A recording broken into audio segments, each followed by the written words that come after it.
Chapter 75, The Cat's Out of the Bag. Winterfell, 294 AC. Ned had once again tried to bury himself in his work, attempting to escape the thoughts swirling in his mind by keeping busy. But it was no use. Visiting Wintertown to check on the newcomers, ensuring they were settling in and had what they needed, offered little distraction. Going over plans with Luwin and managing the supplies to accommodate the influx of people provided no relief either. Even spending time with his children, participating in archery lessons or watching as the Blackfish trained Arya and Bran, failed to pull him away from his troubled thoughts. The peace and solitude of the Gods Wood, which once brought him comfort, had become a distant memory. He would go there, sit with ice, and polish the Valyrian steel until it gleamed, but instead of clearing his mind, it only served as a reminder of his turmoil. He had read the letters more times than he could count, memorizing every sentence, every word, and he had tried to convince himself he was misreading them. Deep down, he knew he wasn't. This man had preyed on his wife's fears and her disdain for Jon, but knowing that did little to quell the anxiety that lingered in the back of his mind. Cat had felt the same way too. "Father, will you come with us today?" Arya's voice broke through his reverie, pulling him back to the present. "With you?" he asked, still disoriented. "Elle is taking us to the Wolfswood, me, Bran, Nymeria, and Summer. Can you come too, Father? Please." Ned struggled to make sense of her words, trying to recall if he had been informed about this plan. It took him longer than it should have, a growing concern that was beginning to be noticed by those around him. Thankfully, he eventually remembered what Arya was talking about. Elle had suggested taking the children to the outskirts of the Wolfswood, not deep inside, and certainly with a heavy guard. He had said it was time for the children to learn more about the lands they lived in, and he agreed. "I will see if I am able. If I'm not too busy here, then I'll come along," he replied. While he initially planned to back out as the day approached, he soon began to think that joining them might not be such a bad idea. Perhaps a day away would help clear his mind. But fate had other plans. A letter arrived from Highgarden, and as he read it, any thoughts of joining Elle and his children faded away. "Father, I wanted to write to you to explain what happened with Mother when she came to visit, why she was asked to leave, and to share my side of things since I don't believe Mother will tell you the truth about it. Mother arrived just before we heard the news about Jon, news we believed to be true. From the moment she arrived, it was clear she had a strong dislike for the Tyrells for some reason, but it was my brother that she truly vented her feelings about. Lady Margaery and I walked in just in time to hear Mother speaking with Lady Olenna. We overheard her call Jon a bastard and disparage him in front of Lady Olenna, who, unbeknownst to Mother, was also listening. I felt upset and embarrassed, and we didn't speak for a while. When we did, she once again made her feelings about the Tyrells clear and about my fostering here, before informing me of my betrothal to Prince Joffrey. When I told her I had no desire to marry Prince Joffrey, that I had heard tales of his cruelty, stories about him beating his sister and brother, she dismissed it all as lies, claiming it was the Tyrells trying to steal him for themselves. She insisted they had plans for me, that they were deceiving me, and that Jon was in on it too. She claimed Jon intended to take Winterfell from Robb, and she used a word to describe him that I won't repeat, but you can imagine what she called him. This upset me greatly, yet it still wasn't the greatest hurt she caused me while she was here. When news arrived of Jon's death, and we believed it to be true, she was kind and sweet to me. She helped me, and I was truly grateful, Father. But that night, when she thought I was asleep, I overheard her speaking to Fawn. I heard her joyfully discussing Jon's death. She wished Fawn dead too, Father, just as she did Jon, though once again she referred to him in that way. When she realized I was awake, she didn't apologize, Father. She didn't look ashamed for what she had said. Instead, she looked guilty, upset that she had been caught, just as she had when Lady Margaery and I walked in on her speaking to Lady Olenna. I was hurt badly, Father. I was upset. I believed my brother had been killed, and my mother. I'm sorry, father. Please forgive me. I asked, no, I demanded, that Lady Olenna send her away, and to my relief, she did. When the truth about Jon came to light, we rejoiced, and I was glad my mother wasn't there for it. I feared she would upset me again by showing how she truly feels. It has been hard to write this to you, father. I've even thrown this letter away after reading it myself, but I needed to tell you, to explain. Please, father, don't ask me to leave. I love it here. I'm learning so much, and Margaery and I have become true friends. If I must marry Prince Joffrey, then I will, but I beg you, please, father, let me stay at Highgarden until then. Your loving daughter, Sansa. He reread it, unable to believe what he was reading. That she had been upset by their daughter so deeply, that she had spoken of Jon in that way to a lady of such a great house. Had it just been those two things, he would have been angry with her. But it was her delight in Jon's passing that truly troubled him.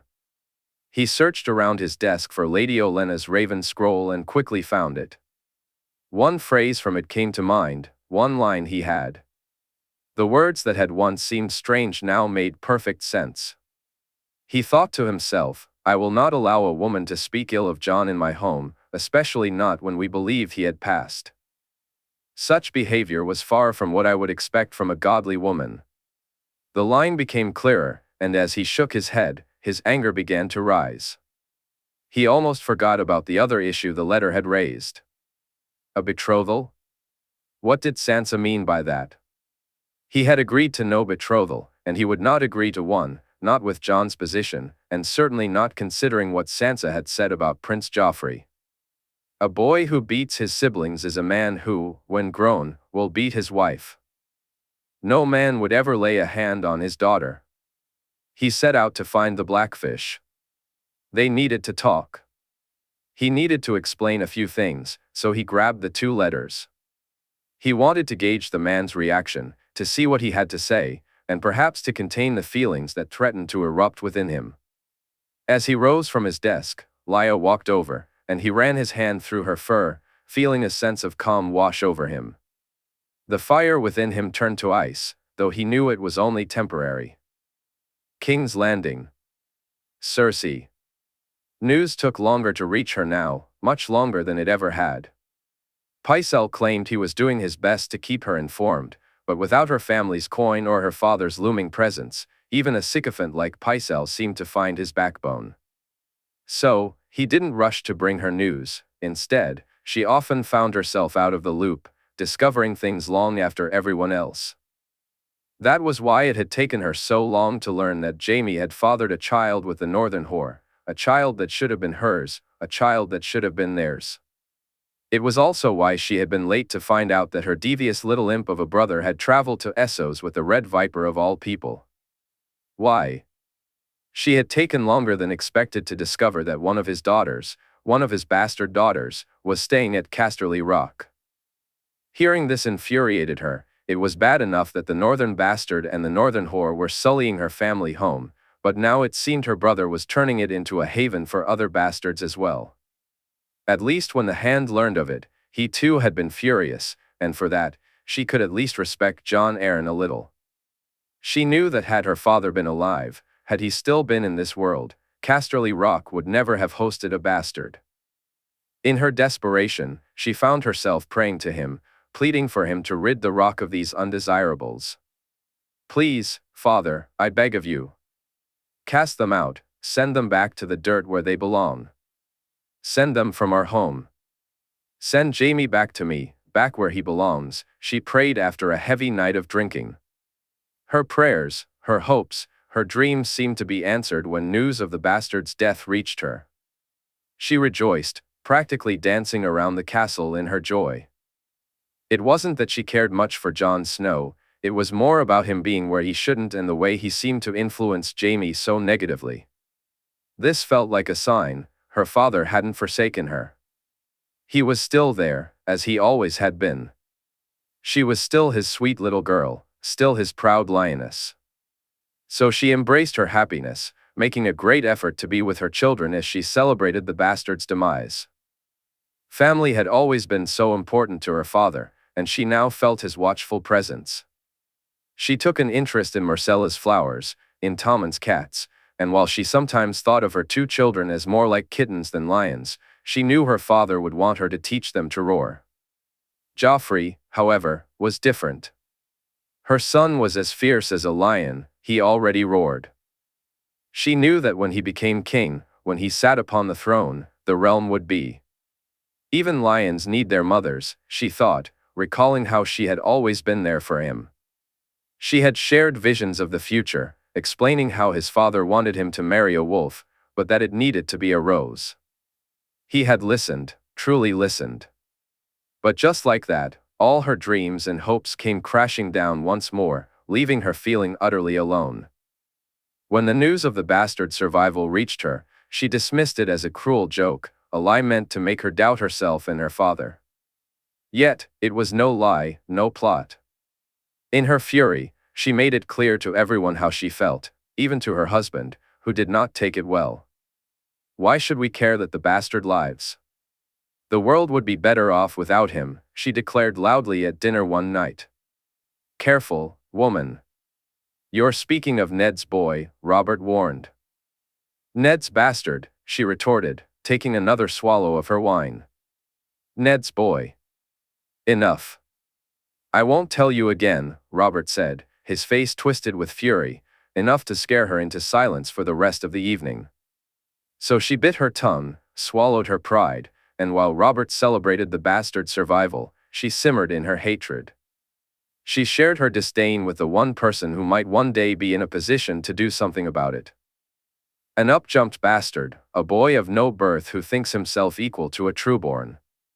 Imagine it, one day he may believe he's a prince, or even a king. He is a bastard, mother. He would never dare think himself equal to a prince, Joffrey said, glaring angrily at a servant as he ate his dinner. That's how they are, my son.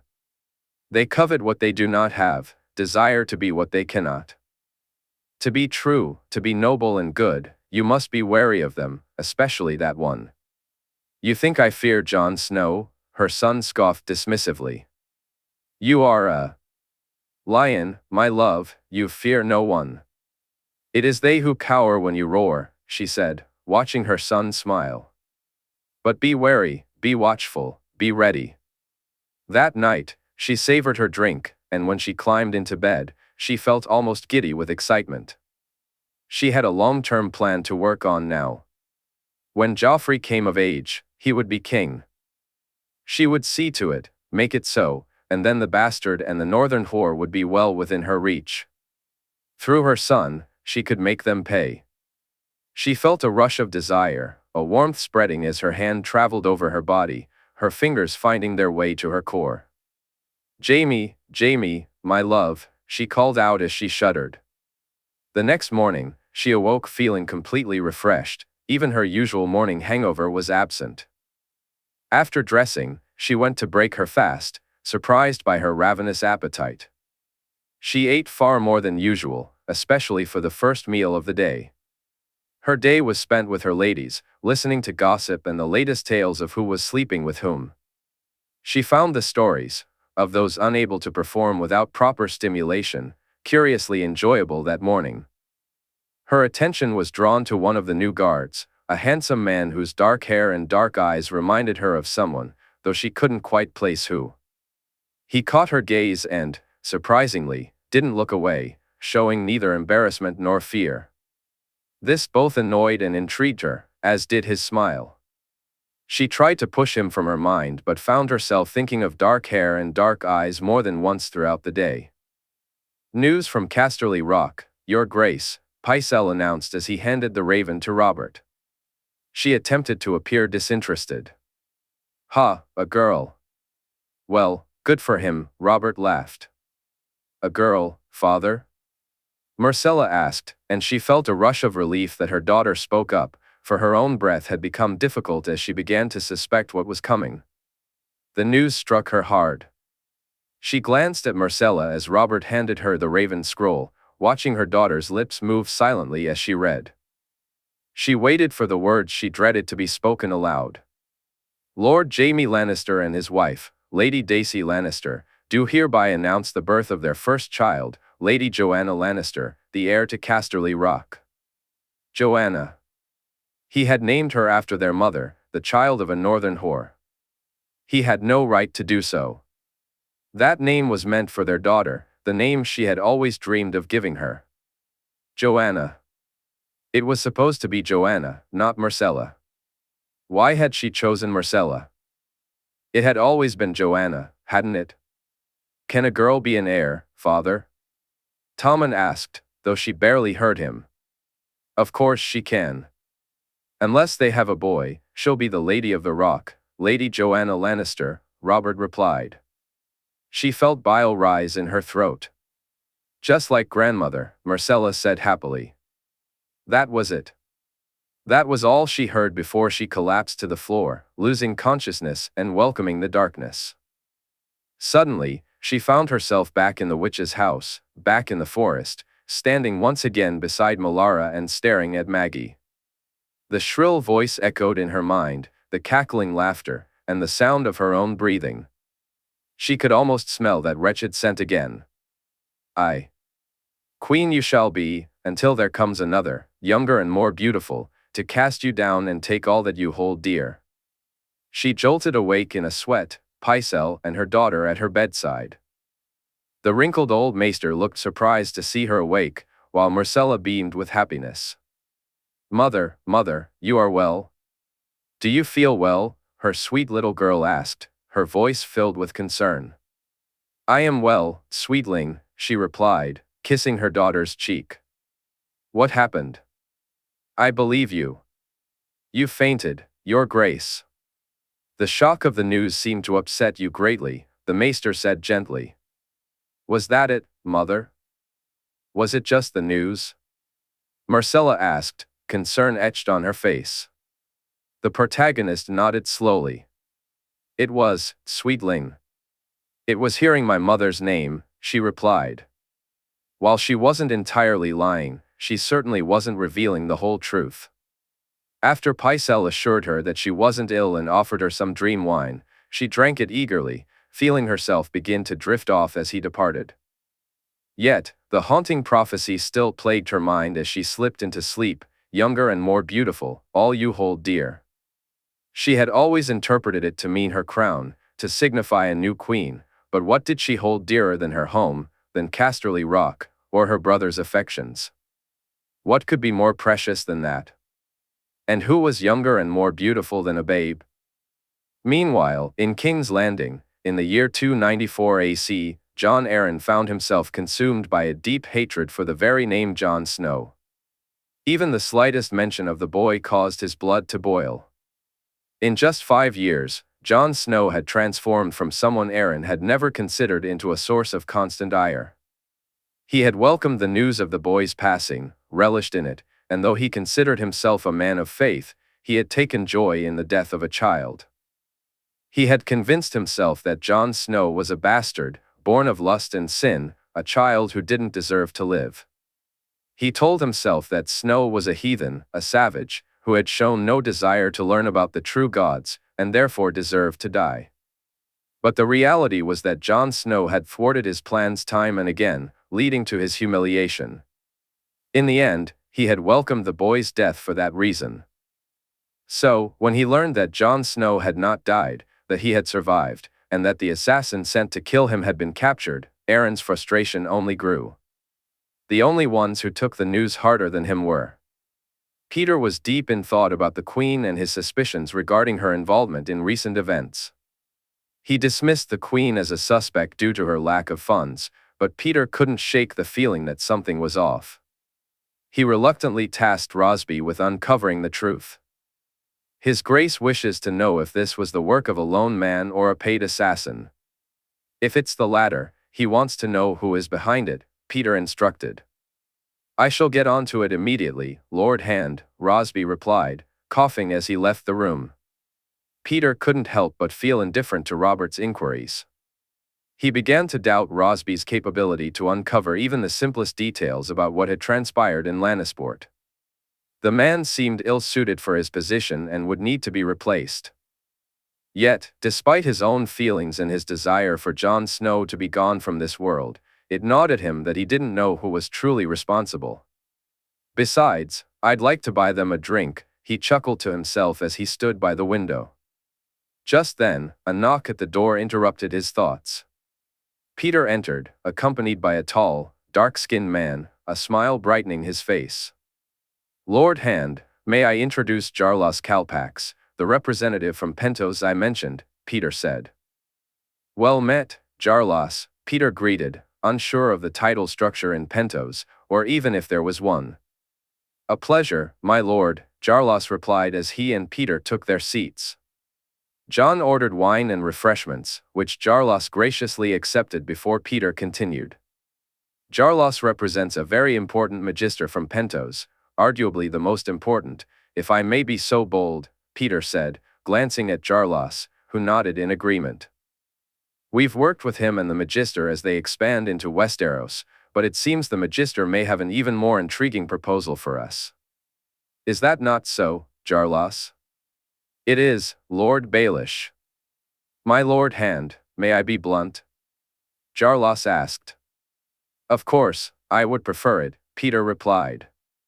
We are aware of the Crown's perilous financial state, Jarlos began, indicating that the conversation was about to take a significant turn. Bank, while not revealing any specifics, did caution my employer against getting involved in Westeros, Jarlos said. The Crown always pays its debts, the man replied indignantly. I think you're mistaking yourselves for the Lannisters, my lord, Jarlos interjected.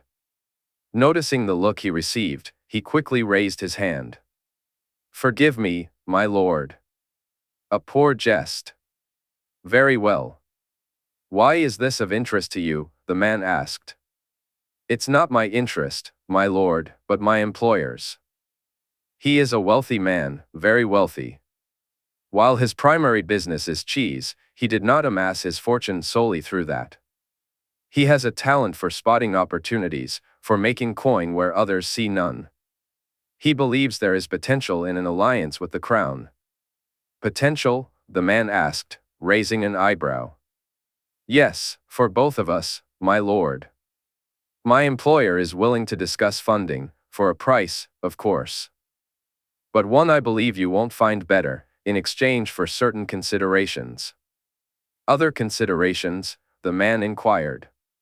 Certain guarantees, my lord. But I assure you, they will prove to be very reasonable. This funding, how extensive would it be? He asked, sensing the solution Petyr had suggested. Very extensive, my lord. I'm sure we can come to some arrangement. I'm afraid we cannot, my lord. My employer himself would need to speak with you, and with his grace as well. To that end, and with your permission, we would be willing to underwrite a feast held in the Red Keep, a feast where my employer would be the guest of honor. It would serve to solidify our new partnership. How large a feast? The man asked, intrigued. My employer has authorized me to spend 10,000 gold dragons on this, my lord. He stared at Jarlos, dumbfounded. 10,000 gold dragons for a feast?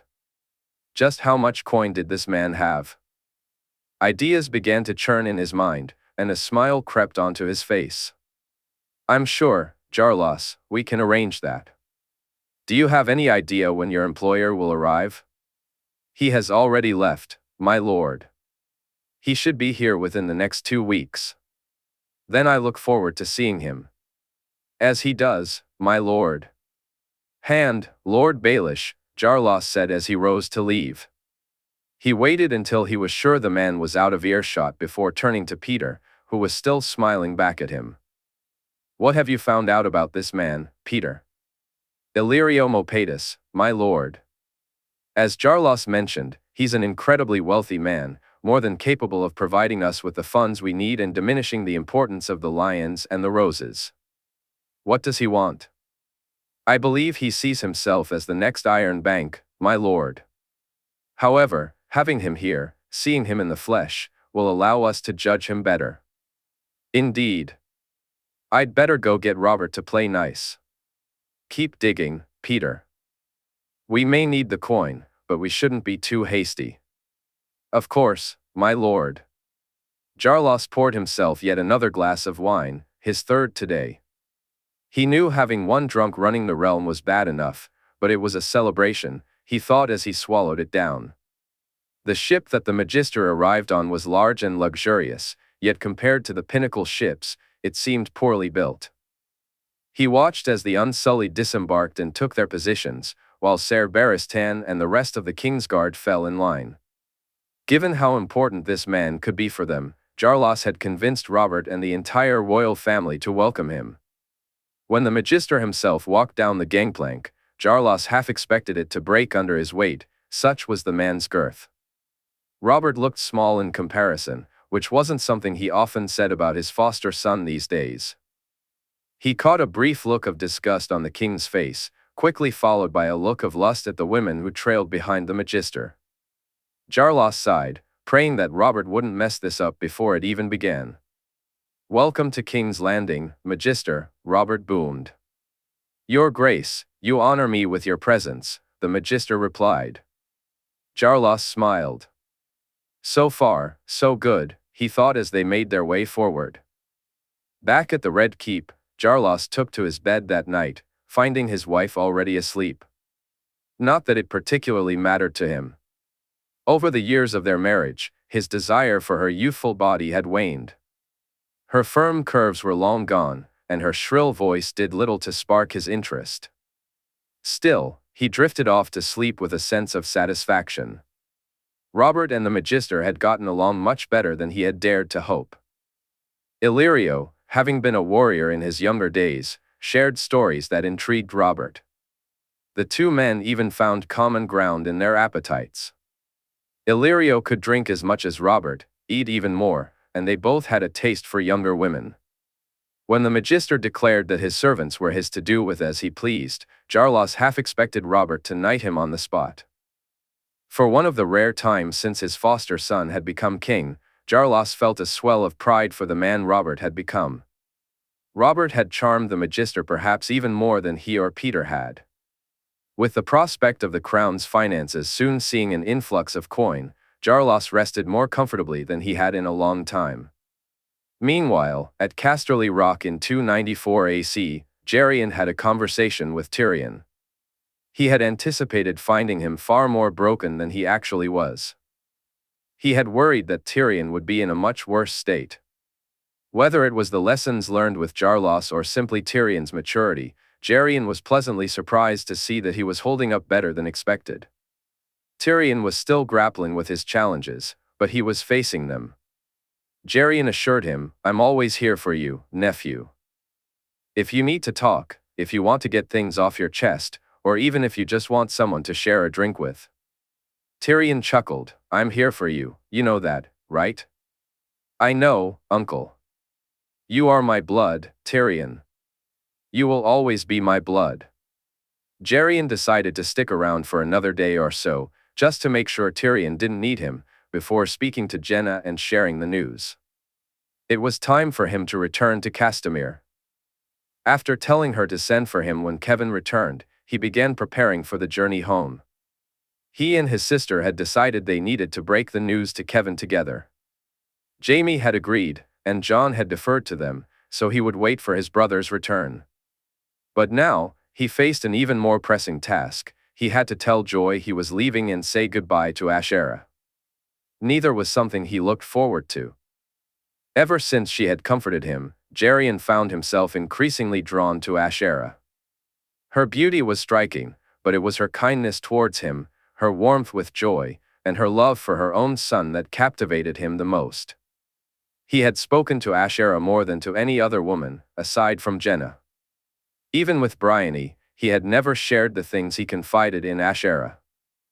She, too, had opened up to him about things he suspected she hadn't told anyone else, about Brandon, about Harrenhal, about their marriage and his untimely death.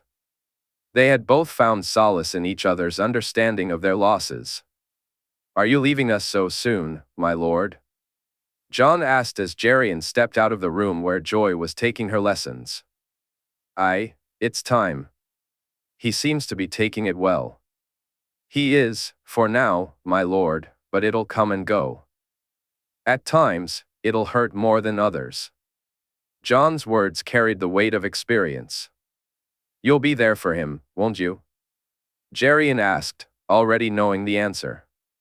Aye. Are you going to say goodbye to her? I am. How is she? She's good, my lord. Why not take her with you? Jon's suggestion caught him off guard. You think she's ready? Not permanently, my lord, Jon replied, suppressing a laugh at the look of surprise on Jerian's face. I mean, for a visit. Why not take her along? Her lessons? You could ask Liara to come too. Jon. Why not? Cregan could come as well. I'm sure they'd enjoy the visit. Joy would think it an adventure. Bring apples, of course. But wouldn't it be nice to spend more time with her? It would, he said, thinking aloud. Do you think she'd consider it a venture? He chuckled as he said the word. Put it to her like that, my lord, Jon suggested. Taking Jon's advice, Jerian approached Joy and, to his delight, found she was excited about the venture. When he asked Ashera, he was pleasantly surprised when she agreed to join them. Joy was even happier to learn that Cregan would be coming along too. Though she felt a bit disappointed that Jon wouldn't be joining them, they soon began to prepare for the journey, organizing their things, the carriage, and the guards, all lining up to say their goodbyes. Jon had been right about the apples as well. Joy insisted she would ride all the way there, with Cregan and Dusk riding alongside her. However, it soon became clear that while Joy was a skilled horsewoman, long journeys weren't her favorite. About an hour later, she ended up in the carriage. Each night, they camped out, and Joy relished these moments, cuddling up to him by the fire. He and Ashera took turns telling stories. Jon tells them better, she remarked one night, prompting laughter from Cregan. He does. I don't know how he does it, but he really does, Cregan replied, shaking his head along with Ashera. At night, his daughter would curl up against him, falling asleep beside him, kissing his cheek and whispering, "Night-night, Papa," as she dozed off. He cherished every single moment. When they finally reached Castamere, Ashera and Cregan were stunned by how much the keep and the small village had transformed. Most of the main tower was complete, featuring a guard's room, a feasting hall, his own quarters, guest accommodations, and rooms for most of his staff. Within a year, it would be finished, and then they could focus on completing the other buildings. The keep was structurally sound, they just needed to finish the granary, stores, armory, and outbuildings. Joy looked eager to explore, as did Cregan and Dusk. After they dismounted, Jerian showed them around. After showing them to their rooms, he let them explore to their heart's content. That night, they held a welcoming feast to honor the future Lady of Castamere. He watched as Joy, initially nervous, gradually embraced the attention. His little girl captivated the guards with tales of the rock and the adventures she and Jon had shared, the rides she took with apples, and her lessons with Liara. As she spoke, he wondered if she had inherited Jon's storytelling talent. It was clear that Davin was enraptured by her. Perhaps he was reminded of his own sisters or even his daughter. Either way, it was a good sign. One day, Davin would be Joy's castellan, and it was important that they got along. Early on, Jerian had made sure that none of his men would ever dare to utter the word bastard or think less of someone because of their birth. Those who couldn't adhere to that principle were quickly dismissed, and word of his stance spread throughout the ranks. You've done a great job here, Jerian, Ashera said, and he smiled. He knew he had, and while he didn't seek praise, he welcomed it from her. I thank you. It's all for her, he replied, gesturing to Joy, who was animatedly chatting with some guards, his maester, the steward, and a few servants. They were all laughing at something she had said. You've done a great job with her too, Ashera added. I can't take all the credit. Jenna, you, especially Jon, he said. Why especially Jon? She asked, her curiosity piqued. You've seen the way he is with her, and how she is with him. Gods, me and Jenna weren't that close growing up, he said with a chuckle. She laughed. Before he came along, I felt like I was failing her. Do you know what he did the first time he met her? No, she replied, intrigued. I had left her with a maid who ended up leaving her alone. Jon found her upset. Remember, he was Jaime's squire, deep into his training, sparring daily. Yet, he took the time to stay with her, play with her, and even brought her a meal. That night, he read her a story. He actually sat with her and read her a story, Jerian said, a soft smile spreading across his face as he recalled that first night. How does that mean you failed? I hadn't seen it. I didn't know she was so alone, so upset. He did, though. He asked me if he could see her again, visit her again. I didn't think much of it, so I agreed. Every night, he read her a story, Liara. Every night, he took her outside, showed her the rock. He made an adventure of it. A venture, Ashera said with a smile. He showed me, and I swore to be better. You have been. I feel the same way, Jerian. With Cregan, I worry I've not given him everything he needs, all I could. But look at him. Tell me, does he look unhappy? She gestured toward Cregan, who was laughing while Joy shot him a glare. No. We do our best. We make mistakes. As long as we learn from them, we're doing fine. Are we? He asked, searching her face for reassurance. She nodded. When the feast began to slow down, he took Joy to what would be her room. She settled in far quicker than he had expected. He tried his best to read her a story, but thankfully, she was tired anyway, and soon she fell asleep. Afterward, he returned to the feast, and when Ashera yawned, he escorted her back to her room. They walked together, laughing and joking. When they reached her door, he turned to bid her good night. Thank you for coming with us, he said. She nodded and leaned forward to kiss his cheek. I'm glad I did. He looked into her violet eyes, feeling a surge of emotion. Ash, he began, leaning in to kiss her lips. Jerian, I'm not ready, she said softly, pulling back. He nodded, understanding. We have time, he replied, hopeful. We do, she said, smiling as she stepped into her room. Winterfell, 294 AC. The Blackfish. When Ned didn't go to the Wolfswood, he decided he would. He had found spending time. Spending time with his grandniece and nephew turned out to be far more enjoyable than he had hoped. Bran was just as he had prayed he would be, a sweet, kind young lad, eager to learn. He would make a fine knight one day.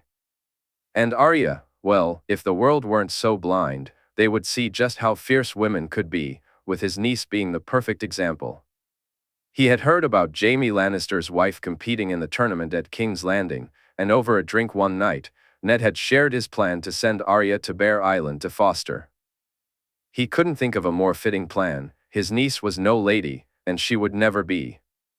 She was meant for far more than being just someone's wife or a mother whose only role was to bear heirs. The gods themselves wouldn't be able to save the man who tried to make her fit that mold. Uncle Blackfish, can we spar by the river? Bran asked as they passed a small stream. It's a stream, not a river, stupid, Arya chimed in. Arya, Lady Serwyn said disapprovingly. Sorry, Elle. Sorry, Bran, Arya replied, and he chuckled. Fierce as she was, the lady governess had her on a tight leash. We'll spar later, nephew. Remember, we're here to learn, he said, and Bran sighed loudly. A knight needs knowledge too, young Bran, he added, prompting his nephew to sit up straighter in his saddle. He had been surprised to find they would be riding here, that Lady Serwyn and the children would all be on horseback. He had expected a cart of some sort, but seeing Arya and Bran in the saddle, alongside Lady Cerwyn, it quickly became clear that one wasn't needed. They spent a few hours in the Wolfswood, enjoying their lunch there, which he found immensely satisfying. He even listened eagerly as Lady Cerwyn spoke about the North.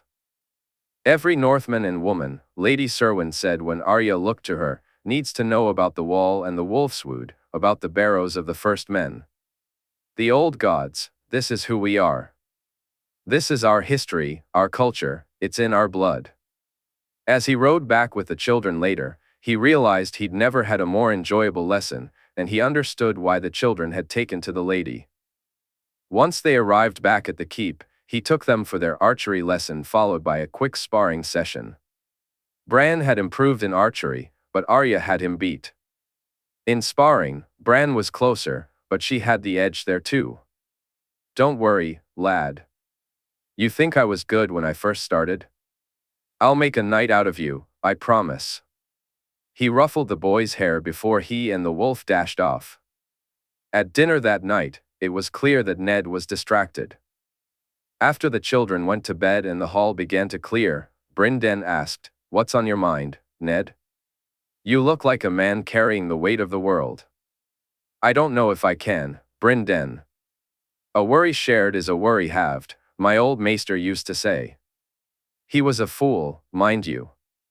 This earned Brynden a weary laugh from Ned. "It's Cat, Brynden. Are you sure you want to hear more?" "Aye, if it involves my niece, I'd better know, don't you think?" Ned nodded and motioned for him to follow, leading him to his solar. He poured fresh ale and then handed Brynden a scroll bearing the seal of House Tyrell. Anger surged within him as he read it.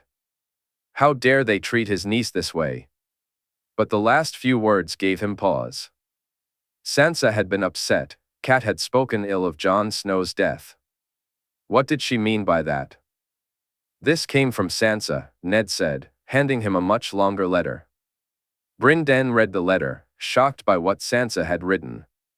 He couldn't understand how Cat had upset her daughter so deeply. That she had taken pleasure in Jon Snow's death was no surprise, he knew how she and Edmure felt.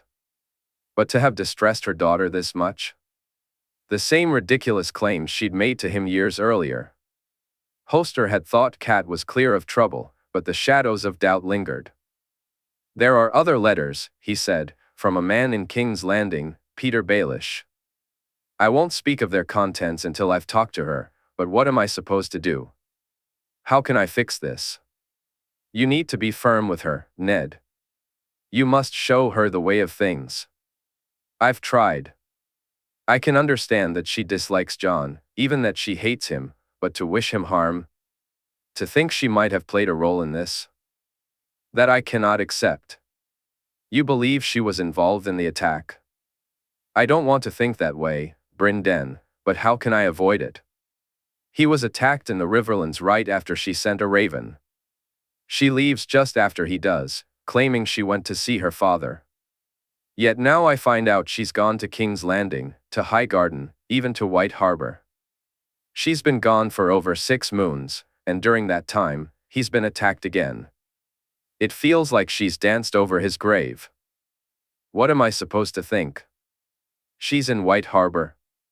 She's left and is on her way back. I sent out an honor guard for her. Talk to her when she returns. Clear this up between you. And if I can't? I don't know, Ned. I just don't know." That night, sleep eluded him. He paced the room, realization dawning on him. Cat and Edmure had tried to kill Jon Snow twice. He had nearly confessed his own fears and doubts to Ned, but ultimately, concern for his niece had held him back. He didn't think Ned was a violent man, but this was his son, his boy. What would he do in the same situation? He broke his fast alone that morning and trained in solitude, needing to clear his mind. Cat and Edmure were treading a dangerous path. If Jaime Lannister found out, or if Robert did, they could both lose their heads. As it stood, they would be fortunate to keep Riverrun. He didn't know what to do or which way to turn, so he focused on what he did know. Edmure was a lost cause, and Cat, unless she had answers he wasn't aware of, might be a lost cause as well. But Bran was not. His nephew was still a possibility. He needed Ned's approval to train him, to knight him. As he turned to walk back to the keep, he stopped, realization dawning on him. The boy, Jon Snow. Somehow, he had known that they had tried to kill them, and he had set them up. But how? Why? What was so special about Jon Snow? Casterly Rock, 294 AC. With Joy gone and Cregan gone, Jon found he had more time to spend with both Satin and Brienne, and he was glad for it. Satin was feeling a bit left out since Tyrion's return. He had expected to become Tyrion's squire, to be part of his service, yet Tyrion had barely spoken to him. Jon, of course, knew the true reason, but Satin had taken it badly. So, he and Loras did their best to cheer him up. "Maybe it's because you're a terrible squire," Jon said, and Loras shot him an angry look. "Jon," Loras admonished. "Or maybe it's because you have a silly name," Jon continued with a grin. "Jon," Brienne chimed in, this time a little more serious. "Or maybe it has nothing to do with you at all," Jon said, looking at Satin. "What do you mean?" Satin asked. "I mean, he's going through some personal things." "Give him some time," Jon explained, and Satin nodded thoughtfully. "Also, what kind of a silly name is Satin, anyway?" Jon chuckled. "Better than Snow," Satin replied. "Or Brienne," Jon added. "Or Loras," Brienne said, and with that, all four of them burst into laughter. Today, they were sparring. They had been doing more jousting lately, but today's lesson was taught by Bronn, which meant bruises and Brienne blushing. For some reason, Bronn's crudeness always made Brienne blush as he taught her. He always seemed to know just what to say to make her blush, and then he'd knock her to the ground to prove his point. He had tried it with each of them. Satin was hard to provoke, while Loras was easier. Loras had learned to internalize his anger more, so the more he was provoked, the harder he became to beat. Ghost had shown him the way, how to focus his emotions and use them to his advantage. At times, he could still unleash his inner dragon, but he found that focused rage worked far better. "How do you keep falling for it all the time?" Bronn said as he helped Brienne back up. "You got lucky." "Did I?" "You know, lucky people have one advantage over unlucky ones, don't you?" "What luck?" she replied angrily. "No, they usually stay alive." With that, Bronn took her down once again. When their sparring session ended, the others headed off to their lessons. He, however, took the lift down to the vaults, eager to spend some time with Rhaenys. He had nearly finished her new room. The doors were much larger now, and they had begun working on a cave for her, since she would soon be too big to fit inside at all. As he reached his room, he heard laughter coming from outside on the beach. Curious, he walked out to find Tyrion and Sarella watching the two dragons fly. "Enjoying yourself, uncle?"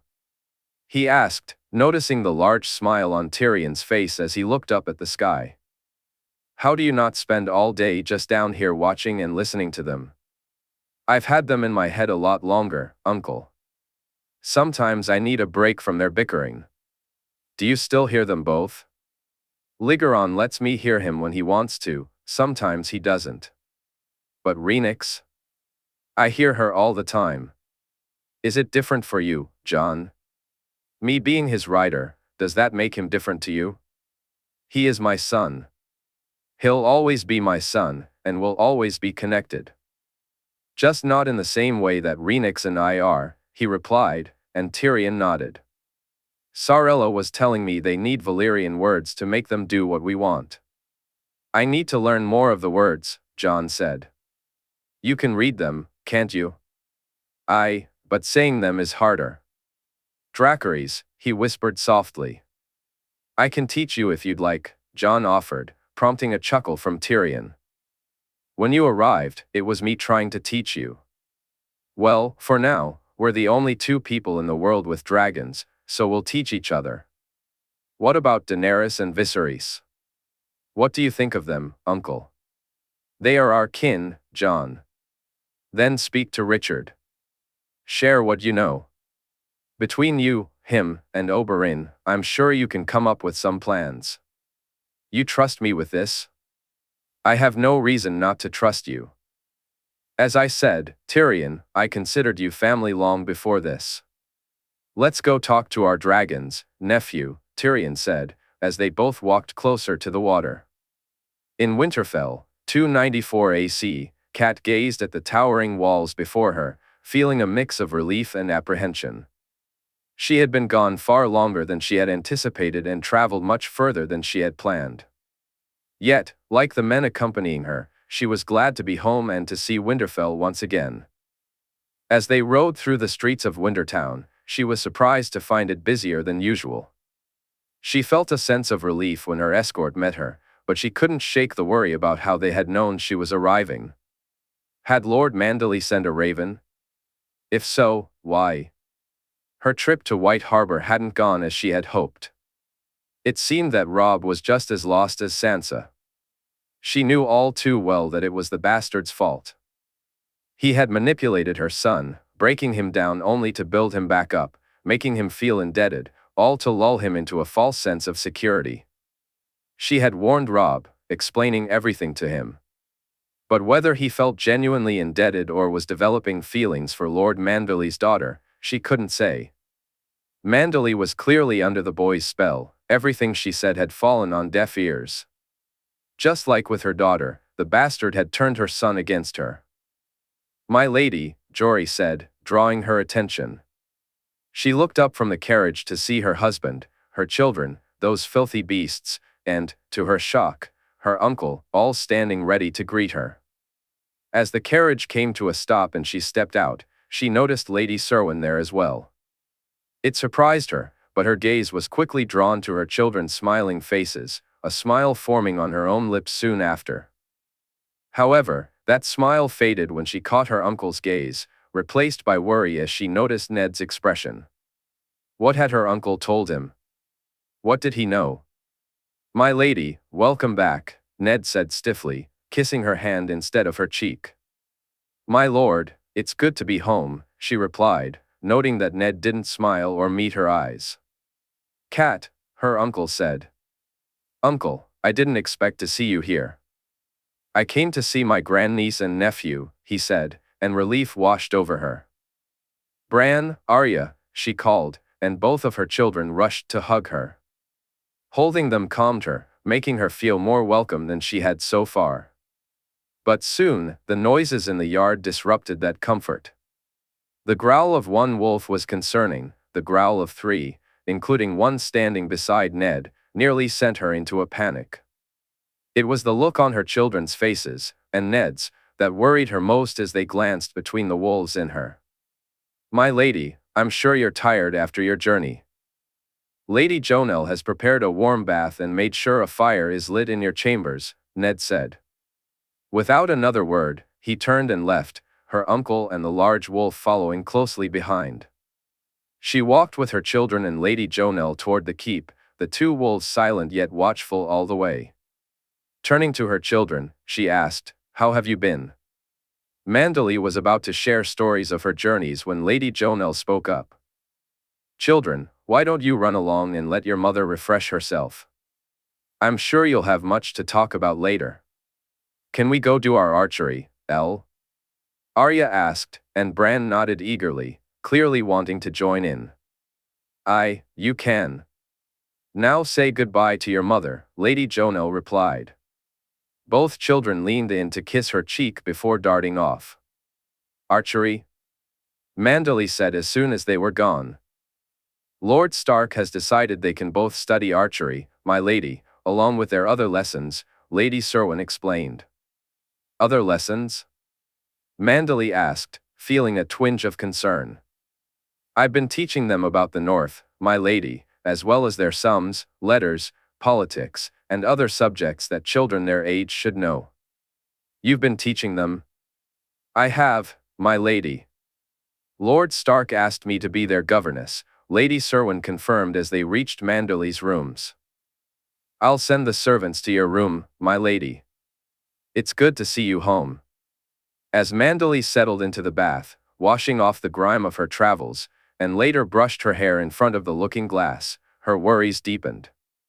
He had hired a governess, a noble lady, which she should have been grateful for, but he had chosen a northerner to teach them about the north. Was he neglecting their education in other matters? Had they been overlooking their faith? Once she was dressed, before visiting her children or speaking to Ned, she made her way to the September to talk to Septon Chayle. The man was glad to see her, but her fears were confirmed and even worse than she had imagined. It was troubling enough that they hadn't been attending the September, but she also discovered they were regularly visiting the Godswood. "How long has this been going on, Septon?" she asked. "Ever since Lady Serwyn arrived, my lady." Manderley realized she needed to address this issue, among many others that required her attention. She set out to find her children and soon discovered them, along with her uncle and Lady Serwyn, at the archery range. Arya drew back the bowstring and let the arrow fly, hitting the target with a satisfying thud. "Mother, look. I hit it. I hit the bull." "That's very good, sweetling," her mother replied, but the lack of enthusiasm in her voice was clear, and Arya's frown showed she had noticed. As she watched Bran take his turn, she saw him hit the target, though not the bullseye. His disappointed expression tugged at her heart. She started to move toward him, but her uncle spoke to him first. Watching the two of them together made Arya realize she needed to discuss Bran's future with both him and Ned. Despite the fact that Arya was engaged in something considered unladylike, she couldn't help but enjoy the sight of her children laughing and smiling. However, their joy was short-lived as they were soon called to dinner. Arya had anticipated a grand feast, a celebration to mark her return, but instead, it was a quiet affair. Ned barely spoke to her or anyone else, and her uncle kept casting glances her way. While her children tried to be friendly, they seemed more drawn to Lady Serwyn. Arya felt like a stranger in her own home, as if she were an unwanted visitor, and the discomfort only deepened. "My lord, may we speak?" she asked Ned as he started to leave the hall. "No," he replied, shocking her. "My lord? I have not yet decided what to say, Cat. I haven't even begun to think about it. So no, we may not speak, for I fear what I might say if we do." "Ned, I don't understand. What happened? What's wrong?" "Many things, some of which I've been blind to, but no more." "I found your letters, Cat. The letters from your dearest friend." "Petyr?" Petyr. "I found them, Cat. Do you have any idea how angry I am right now? You searched through my things. You looked in my room," she exclaimed, aghast. "Your room in my keep, my lady. Remember that." "Ned, I can explain." "Can you?" "You have much to explain, but not now. Not tonight." With that, he turned and walked away. She almost raced to her room, tearing through her wardrobe in search of them, but found everything gone, every letter, years of correspondence vanished. Why had she kept them? Why hadn't she destroyed them? By the Seven, what had she done? In Winterfell, 294 AC, Ned felt an overwhelming urge to lash out as he saw her, spoke to her, and heard her voice. He was so close to saying something he might regret. After their conversation, he grabbed ice and walked to the Godswood. Sitting on the trunk, he tried to find that calm, that sense of peace. He felt the wolf come up beside him. Dropping his sword, he leaned his head against her chest, feeling the warmth of her fur against his face. Later that night, he found himself standing alone in front of her statue, the coldness of the crypt keeping him awake. He looked up at her and begged for forgiveness once again, pleading for guidance on what he needed to do. But once more, he found no comfort that night. Turning to walk back to his rooms, he crossed the courtyard and spotted Elle. He wondered why she was out here, why she was awake so late. "My lady," he called out as he noticed Lya beside her. "My lord," Elle replied.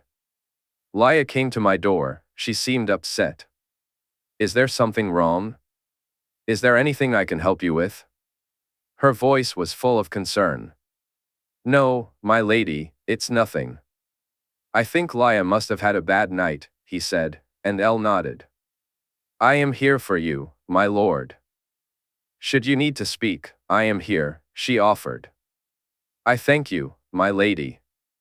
"I thank you, Elle," he replied, and she smiled as Lya walked back inside with her, casting him a strange look.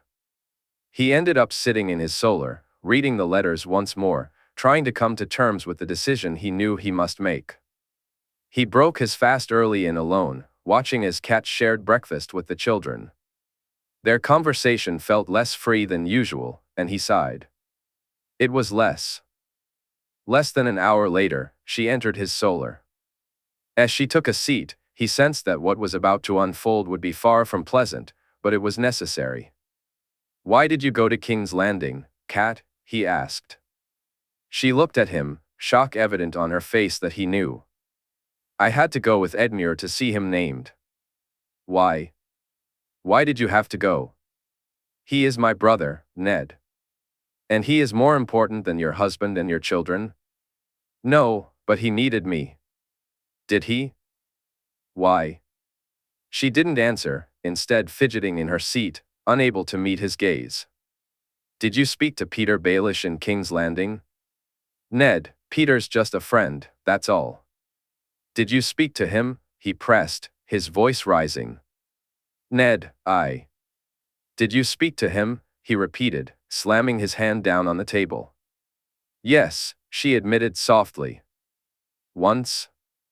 "More than once." "How many times, Cat?" "I don't know, Ned. I didn't count. Petyr's a friend, he's always been a friend." I can see that clearly now," he said, pulling letters from his drawer. "This one here was written before I arrived home after the rebellion." He picked up a letter. "And this one on Jon's first name day." He lifted another, noting the grimace that crossed her face at Jon's name. "And these were written while I was off fighting a war," he said, throwing a handful of letters onto the table. "Ned. No. Throughout our married life, from before I had even returned to my own home, my wife has been exchanging letters with another man. A man she spent time with while she was supposed to be in her family home. Do you have any idea how this looks?" "Ned, would never, I've never, nothing like." "Not like me. At least have the courage to say the words, Cat. You haven't been with someone else like I have. You think that makes a difference? You brought a bastard home with you," she shot back angrily. I did. But you were exchanging letters with him before you even knew of Jon." "Why, Cat? He is my brother." "Friend," Cat said, her voice trembling. "Is he? I may not be clever like some, but I can read between the lines, Cat. The man wishes to bed you. This makes me wonder what you have written in your letters back to him." I would never. How am I to believe you? How can I know what's in your heart when I didn't even know about these letters? If it were just the letters or just the visit, I could understand. But the things he says, Cat, the things he says about Jon, they can only have come from you. How could I have been so blind to your hatred of a child being so deep? He is your bastard. You cannot expect me to love him," she said, a tear falling down her cheek. "I do not. I never have. I did not and never would have expected you to wish him harm, to want him dead." "What happened in Highgarden?" he asked. The fear and shock in her expression told him everything he needed to know. "The Tyrells, they, and the boy, they and the bastard. You can't believe them, Ned. Whatever they said, you can't believe them. And our daughter? Should I not believe her too? Sansa, what of Sansa? Lady Olenna sent me a raven to explain what happened, how Sansa had begged her to make you leave." Then Sansa sent me a letter. Do you wish to read it? Would you like me to read it to you? She shook her head, her tears flowing more freely now. Not only did you call Jon a bastard to Lady Olenna's face, not only did you do so in front of Sansa and Lady Margaery, but you then gloated over the corpse of a boy you thought dead. Why, Cat? What has he ever done to you? To our family? All he has done is work for the betterment of his brothers and sisters, for the North. Are you that blind you can't see it? It's a plan, a trick. He means to take Winterfell from Robb, she shouted, her voice rising in pitch. Have you lost your mind? Do you really believe that? You think I would allow it? That the North would stand for it? He's fooling you all, can you not see? She replied, shaking her head in disbelief. I could get Jon to sign away any rights to Winterfell. I could get a decree from the king himself, from Robert's own hand, and still, you would see him as a threat. Is your hatred for him that strong? Does your faith not preach forgiveness, compassion, the innocence of children? What would you know of faith, Ned? You're letting that woman corrupt our children, teaching them about heathen gods, she shouted, her voice rising in anger. He slammed his hands down hard on the table. My gods, Cat.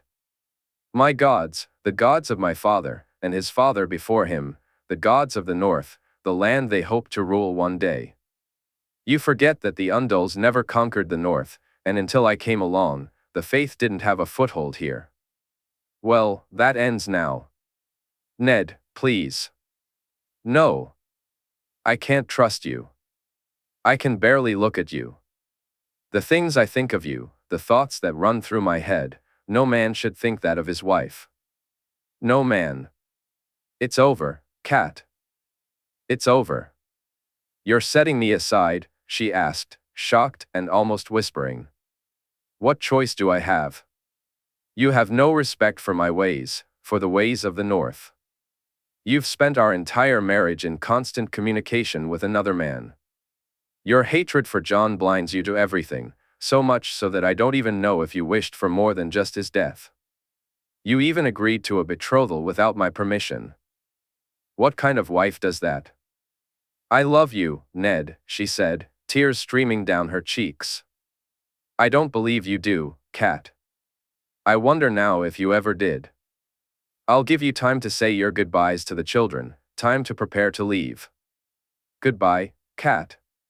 He turned and walked to the door, calling for his guards. Escort Lady Catelyn back to her room. Chapter 76, Set Aside. King's Landing, 295 AC, 7th moon. Jon Arryn was beginning to believe that the better life became, the worse it actually was. Being Hand of the King felt more like a curse than a privilege. Just when he thought he could finally put his feet up and catch a moment of peace, news arrived that sent the Red Keep into turmoil. It was hard for him to fathom that Ned Stark of all people would do such a thing. The details, the reasons behind it, and the justifications were secondary. For Jon, the implications were what truly mattered. First and foremost, his former foster son was removing the one person who could have helped the faith take hold in the North. While she had failed to convert Ned, Catelyn Stark, now Catelyn Tully, had at least begun the work with her children. Jon had almost resigned himself to the idea that he wouldn't see the North converted in his lifetime. But he had hoped that after he was gone, Catelyn and her children might carry on that mission. Now, with her set aside, that hope felt like a distant memory. This situation also brought about other pressing issues. He had a very irritated wife who constantly looked to him to do something about the northern savage who had shamed her sister. There was a queen growing increasingly paranoid that Robert might decide that Ned's actions weren't so terrible after all. And not to forget, there were the good brother siblings who were counting on him to right this wrong. After months of grappling with this situation, Jon's day began again with the same weight on his mind. But soon, it seemed, his thoughts would be pulled in another direction. As he watched the Grand Maester shuffle into his chambers, he wondered what had prompted the old man to visit today. That was, until he noticed the scroll clutched in Pycelle's hand. "My lord, a raven," Pycelle announced, handing over the scroll adorned with the golden rose of Highgarden. As was typical, Pycelle showed no signs of leaving, and for once, Jon found himself more eager to read the scroll than to wait for the man to depart. He opened it and began to read, soon letting out a sigh as the weight of the message settled over him. "I need to speak with Robert and try to persuade him not to attend this ridiculous event." "I thank you, Grand Master. I may have a response for you to send later on," Jon said. "As you say, Lord Hand," Pycelle replied, shuffling back and taking his time to walk to the door. He glanced at the scroll again, suspecting it had been sent to the entire realm. "Lord Mace and Lady Margaery Tyrell do hereby invite His Grace, Her Grace, and their family, and all those who would join them, to the tourney celebrating their beloved daughter Margaery's 2 and 10 name day. Lord Mace Tyrell, Warden of the South." Normally, a tourney at Highgarden wouldn't interest Robert, but it had been a while since they held a proper tournament in King's Landing. Jon knew the king would consider it more than he usually would.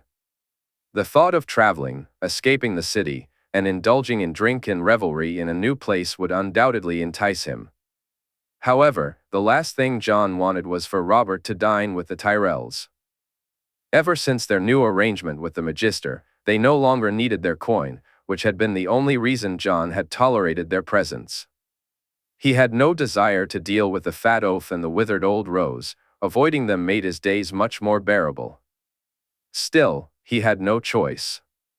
He needed to inform Robert of this invitation and hope the king would decline it, snubbing them as they deserved. Jon sent for Petyr, eager to hear his thoughts.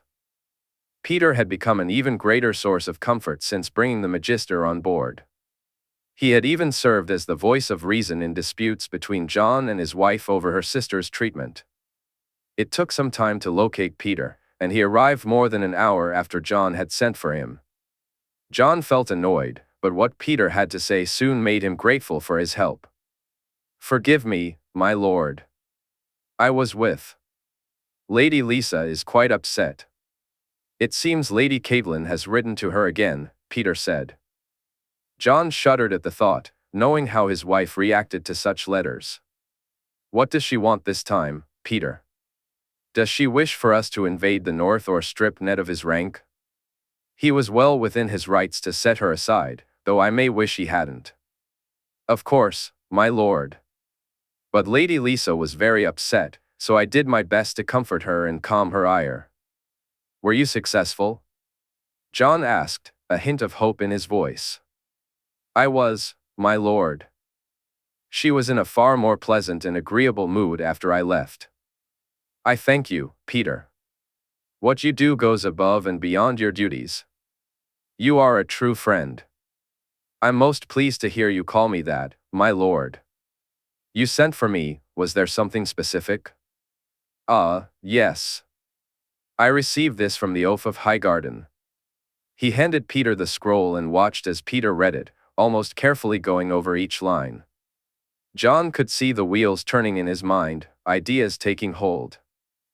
It was one of the things he respected most about his friend, his ability to see things that even Jon missed. It made him think of the future, of what would happen when he was gone. He felt there could be no better choice than Petyr to replace him as Hand.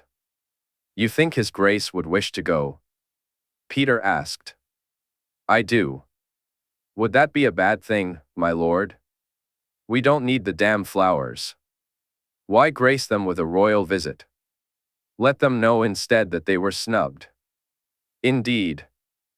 However, should His Grace and the Crown Prince go, we could once again tempt them with the idea of a betrothal. I told you I'd rot in the 7 hells before I give that old woman a queen for a granddaughter." "Of course, my lord. I wasn't suggesting we actually give them anything," Petyr said, a smirk evident in his voice. "Petyr?" "No doubt, my lord. Olenna knows of our new arrangements and that we no longer need her coin. It leaves them out in the cold even more. Trying to force us to bend to their will with coin didn't work, now she'll be the one who's desperate," Petyr said. Are you suggesting we use this opportunity to bring them back into the fold, to secure more of their gold? Jon replied. Exactly. Our arrangement with Illyrio is proving even more successful than we anticipated. Still, it wouldn't hurt to have additional resources, just in case things get complicated, Petyr explained. It would indeed. I'll speak to Robert about it, but if he goes, I won't be able to join him. I hate to ask this of you, Petyr, especially since you're needed here, but if it comes to that, would you accompany the king on my behalf? My lord, I live to serve, Petyr assured him. Later that day, he spoke to the king. Robert nearly jumped at the chance to go, and Cersei was even more eager. Petyr left the king's quarters feeling satisfied that he would at least be there to guide things in the direction Jon wanted. In King's Landing, 295 AC, Cersei had been on edge for months, trying to calm her fears with the newfound wealth they had acquired. While she hadn't yet been granted full control over her spending, some restrictions had been lifted. When news of what Ned Stark had done reached her, it provided a bit of comfort. But the fear lingered, the doubt. If Ned Stark could set Catelyn Tully aside, could Robert do the same to her? At one time, the very suggestion would have seemed ludicrous. Her father would never have allowed such a thing. If Robert had even considered it, her family would have rallied to her side, the West would have supported her. But her father was gone, her family had all but abandoned her, and would the West rise to her defense if Jaime would not? So, she had been more compliant and subdued around Robert than usual, less bitter, less likely to provoke his anger. True, she was rarely in his presence, but when she was, she made sure to be pleasant and agreeable, at least for the time being. Soon, the thoughts of what Ned Stark had done would, like most things in Robert's life, fade into distant memory. He did what? Ned set her aside? Robert's voice boomed through the room. He did, Your Grace, Jon replied. Why? Has he found himself a younger woman to warm his bed? Robert laughed. No, not Ned. He would never do that. What the hell did she do, Jon? I don't know, Your Grace. You know how Ned is, he's not one for airing his dirty laundry. No, that he's not. Huh. I bet if you had to pick between the two of us, you'd think it would be me, Jon. Robert, Cersei interjected indignantly. Relax, woman. It was just a joke, more's the pity. Your Grace, Jon Arryn said reproachfully, and she was grateful for his presence. You two are no fun. I'm just japing. By the seven, who would have thought it of Ned? Robert laughed as he took another sip of wine. He may not have been serious, and he may not have meant it, but over the next few moons, she noticed that he looked at her oddly, almost contemplatively, something strange to see on Robert's face. So, she changed her behavior. Gone were the judgmental looks when he drank, whored, or generally acted like the savage he truly was. One unfortunate downside to this new state of affairs was that she was once again forced to endure the fat pigs grunting and groaning on top of her, something she had hoped was a thing of the past. But one must do what one must, and the mere thought that she too could be set aside was something she couldn't allow to enter his mind. When Joffrey was older, when the timing was right, she could then think about what to do regarding Robert. For now, though, she had to grin and bear it. Her days passed by without change, save for the quality of her wine. The fat Magister's coin and access to ASOIAF rates allowed them far better quality than they had enjoyed recently. She would speak to Joffrey, help him, educate him, and each day see him become more and more like the king he would one day be. She would. Cersei tried to spend as much time as she could with Myrcella and Tommen, but her busy schedule left little room for them. Your Grace, Lord Baelish is outside asking to speak with you, her maid announced. Cersei downed her glass in one swift motion before refilling it and instructing her maid to let him in. Your Grace, Littlefinger said with a respectful bow as he entered the room. Lord Baelish, to what do I owe this visit? She asked, her tone revealing a mix of curiosity and impatience. I wished to speak with you, Your Grace. Some news has come my way that I thought might interest you. Cersei studied him, trying to understand why he would bring her news, but her curiosity about the information quickly overshadowed her concerns about the messenger. My lord, she prompted. The Tyrells are hosting a tourney for their daughter's name day. Why would this interest me, Lord Baelish? Your Grace and His Grace have both been invited. Of course we have. Again, I ask, why would I be interested in this news? I imagine, given their shared trading agreements and the fact that the Tyrells attended the tourney in your brother's wedding, that Lord Jaime may return the favor, he explained. Cersei glared at him, her anger evident. What do I care for what my brother would do? No reason at all, Your Grace. I just thought you might enjoy meeting your niece. I thank you for the news, Lord Baelish, she replied curtly, and a moment later, he was gone. She nearly crushed the glass in her hand, placing it on the table to avoid cutting herself. Before she could pick up the vase and throw it against the wall, a habit she had developed when her anger surged, she remembered how often her rage led to broken wine glasses or bottles, forcing her to wait for replacements. That thought irked her greatly, and she resolved to control herself. Leaning forward, she picked up the glass and took a sip, her mind racing. Littlefinger was right, Jaime would be there, perhaps with his northern mistress and their illegitimate child. They would need to go. She would need to go, Joffrey, her precious boy, would need to attend. There was no other choice. If Robert denied them, she would have to take the risk, provoke his anger, and force him to agree, if only to spite her.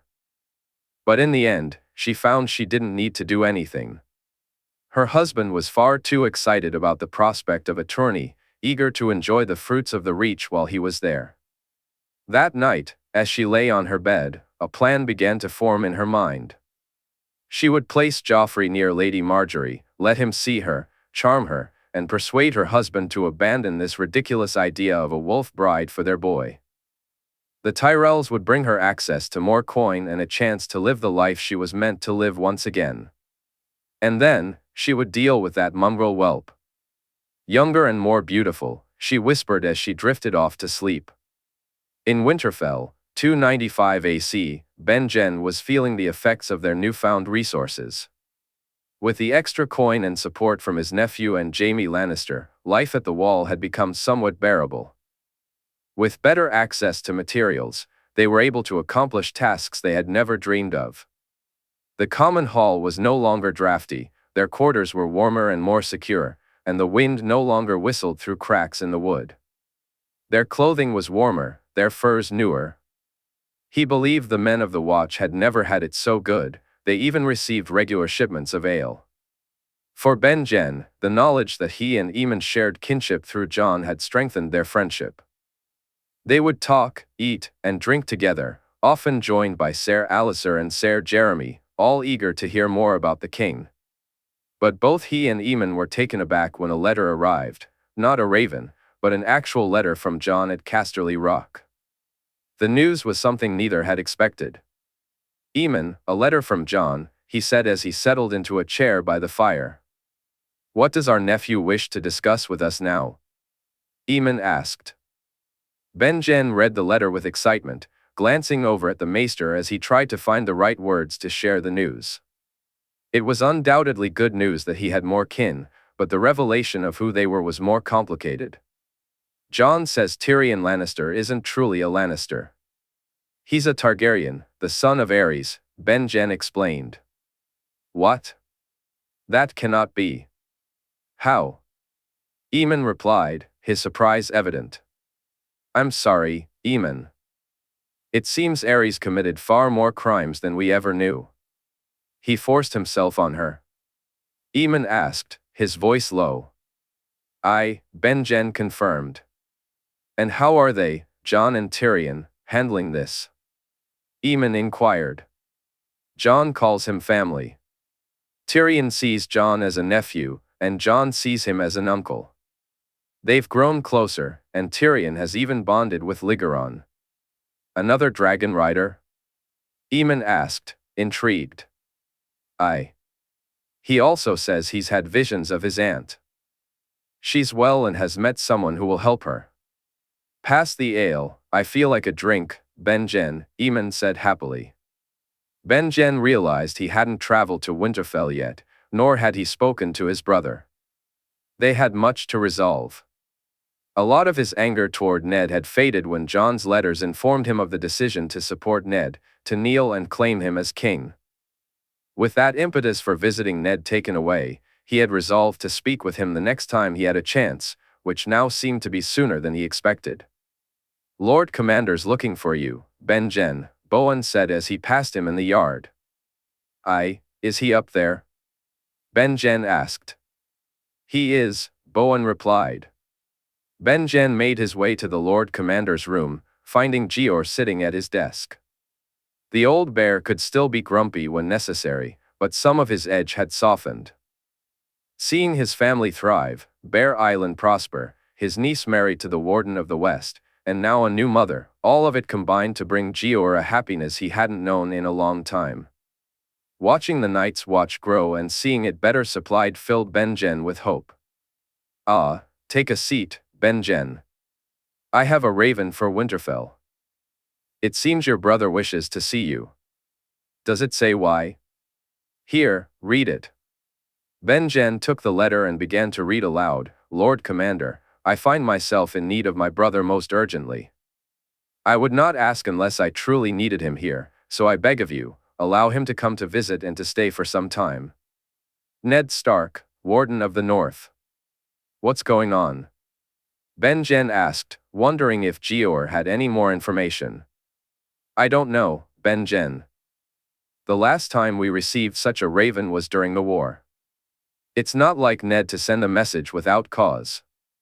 While I haven't heard of anything pressing, I'm willing to give him the benefit of the doubt. I should get packed.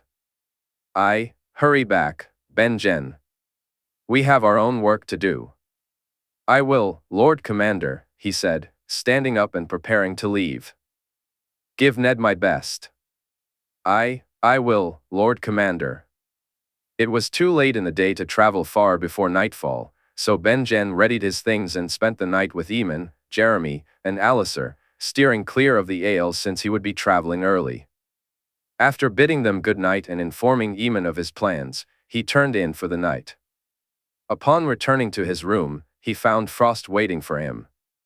The dire wolf was both a constant companion and a bit of a nuisance. Sometimes Frost would lie by his side, sleeping at the end of his bed or by the fire. Other times, he would need to be let out to hunt, disappearing for days on end. During those absences, Benjen would have strange dreams of moving through the woods, of hunting. He had spoken to Aemon about it, and Aemon suggested he might be a ward like Jon. However, no matter how much he practiced, he couldn't seem to do it at will. Looking at the wolf, Benjen wondered who would take care of him when he was gone and was stunned when Frost. The wolf began to growl at him. What is it? What's wrong, boy? He asked, noticing the wolf baring his teeth. You want to come with me? He inquired, and as soon as he spoke, the wolf was by his side, his tongue licking Benjen's hand. The next morning, he woke early, broke his fast, and after readying his horse and gathering his supplies, he rode out of Castle Black, heading south. Frost walked alongside him, the wolf moving almost eagerly, mirroring his own excitement. In Dorne, 295 AC, Oberyn had stayed a few moons longer in Casterly Rock than he had planned. Given what Tyrion had gone through, both he and Illyria felt their presence was needed. When they left, Sarella had come with them, eager to see her younger sisters and spend some time in Dorne before returning to Casterly Rock. Upon arriving back, he debated whether to tell Doran about Tyrion, but it was Illyria who had talked him out of it. Let Jon be your guide on this, Oberyn. Let him be the one to tell the world, she advised. You want me to keep it secret from my brother? Why? He asked, intrigued. Arianne, she replied. What of my niece? What was said of Jon and Margaery? Would you not wish the same for Arianne? You think they are that serious? I would prefer they make a choice rather than have one forced upon them. Would you not? As with everything concerning matters of the heart, he deferred to her wisdom. She knew best, so he kept the news to himself, only telling Aerion that he had asked after her and delivering the letter Tyrion had requested. He didn't know what it contained, but he was pleased to see his niece so happy. If she chose to be with Tyrion, he would welcome him into their family. He had given Richard the names of some contacts in Essos, men he had fought with, men he had bled with, who would look into the Magister for them, for a price. As for the Magister himself, it was Doran who had informed him of the man's move to King's Landing. He is lending them coin? Oberyn asked. He is. Brother, I don't understand. You said this man met you and that he has Viserys? He did, and he does. Then why make friends with the stag? I don't know. What are your plans, brother? Has the king reached out to his aunt? All he told me is that she is on her own journey. Why do you ask? I've sent Quentyn and some men to do so. Why? His mother asked him to visit her. Since he was going to Norvos anyway, I sent some men with him to see if we can help reunite the king with his aunt. And that's the only reason? If Quentyn and Daenerys get along, I wouldn't be opposed to the match, brother. But yes, that is the only reason. She has the hound with her. Is he aware of this? He is. Don't worry, I sent him with some trusted men. They had received some late messages from Quentyn, informing them that he arrived safely and that Daenerys had visited Norvos and left before they got there. That was pretty much all they had heard back, the distance meaning they were moons behind. Sarella had stayed just over a moon before leaving, and when news came of events in the north, he found himself in a celebratory mood. The fact that Ned Stark had sent her away, set her aside, brought him more joy than most things. Illyria too was glad the woman was no longer a part of Jon's life, though both knew she would still be a danger to him. Illyria felt for the children, she wondered how they would react and if they would blame Jon. For him, it was comforting to know that with her back in Riverrun, she was easier to watch, easier to keep under control. With her in Winterfell, it would have been harder, and she might have discovered the truth, something he and Jon had discussed more than once. What if she were to know about you? Then we'd be at war, uncle. You think she'd tell, even if it meant implicating your uncle in treason? I believe if she found out, she'd sell me out in less than a heartbeat. Will your uncle tell her? He asked, worry creeping into his voice. No, he gave me his oath. Northerners and their oaths, their trees, everything about it was strange to him. But to them, it was a blood oath, a vow to their gods, something no true Northerner would ever break. Still, he couldn't shake his concern for her. Even if Ned never spoke, she might overhear something, find some papers, or discover the truth in some other way. He was prepared for war if it came, they had the numbers. But it would be far better to wait until the dragons were big enough, then nothing could stand against them. His life had settled into a routine, and soon he found himself bored. Visits to the brothels and sparring sessions didn't hold his attention anymore. Only Illyria and his children kept him from going mad. His youngest girls, Doria and Larisa, toddled around, chasing after their older sisters. Meanwhile, Obella and Elia were starting to engage in activities more suited to their age, yet they still doted on their little sisters. A raven, uncle, Arianne announced as she walked in, Illyria lounging with Larisa in her arms while he chased after a giggling Doria. No, Papa, I run. Doria exclaimed, laughter spilling from her lips as he glanced at Illyria. She took the scroll from Arianne while he scooped up his daughter and began to tickle her. I have you, my little snake. Papa has you. No, Papa. Doria squealed, giggling even more. My love, it seems we've been invited to a tourney, Illyria said.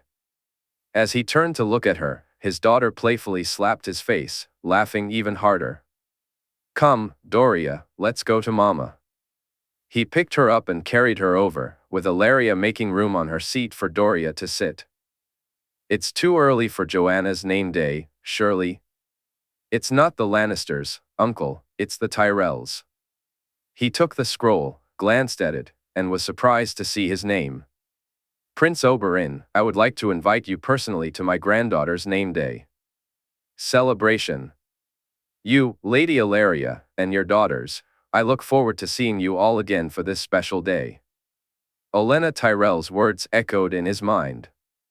A note from the Queen of Thorns. What do you say, my love? Do you wish to see Highgarden? He asked, watching as Ilaria nodded in agreement.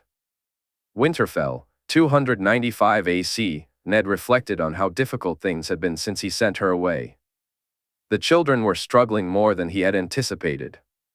Bran seemed confused, while Arya had stopped speaking to him for several days, unable to comprehend why he had sent her mother from their home. He had wrestled with what to tell her, what to say to Robb and Sansa. The letters he sent were vague but direct enough to convey the gravity of the situation. To Arya, he had explained how everything had fallen apart, how her mother had betrayed his trust and shown no remorse. Yet, it hadn't been enough. He couldn't bring himself to tell her the full truth, and so it was Ilaria who managed to reach her, who explained things he found too difficult to voice. She reassured Arya that it didn't mean he loved the children any less. After some time, Arya softened, even though she had stayed mad at him for a while for making her mother cry. Brynden surprised him. Part of him thought the man hadn't reacted badly because he had allowed him to take Bran when he was older. He had pushed for 7, and they settled on 6, granting him 1 more year with his son and daughter. 1 more year before he would be alone in Winterfell.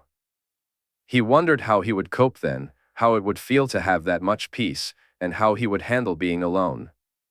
You're doing it again, Ilaria said as she took a seat beside him. What? He replied, slightly taken aback. Brooding? I've had a lot to brood about lately, he admitted, and she nodded in understanding. You have. But was it the right decision, Ned? It was. Then that's all that matters. Now stop brooding. The children will be here any moment for their meal. She said this with a gentle smile, and he chuckled softly in response. He knew there was something brewing between them, something unspoken. They hadn't acted on it, no misplaced touches, no kisses, nothing. At first, he attributed it to. Ned found himself missing the warmth of a woman's body, the touch, the softness of someone beside him. But it was more than just physical contact he craved. He longed for that sense of closeness, the ability to trust someone else. Even now, months after she had gone, he held true to the vows he had sworn. On nights filled with bitterness and doubt, he remained committed to those promises. Yet each day, it became increasingly difficult. Elle was different. The way she viewed the world and approached her day was refreshing. In many ways, she had taken on the responsibilities of a lady alongside her role as governess. His children adored her, as did the rest of the household. With every moment spent together, he felt himself drawn to her more. It didn't escape his notice that the wolf liked her too, and that Lya seemed to be pushing them together. He glanced over to see her helping Bran cut his meat, then chastising Arya for belching. When she caught his eye and smiled, something stirred within him. "Ben-Jen," he heard someone call, pulling him from his thoughts. He looked up to see his brother entering the hall. "It's good to see you, Jory," Ned said. You too. It's been a while." We've been busy at the wall. I'll grab an ale with you later, I can see my brother is looking at me." "Uncle Ben-Jen."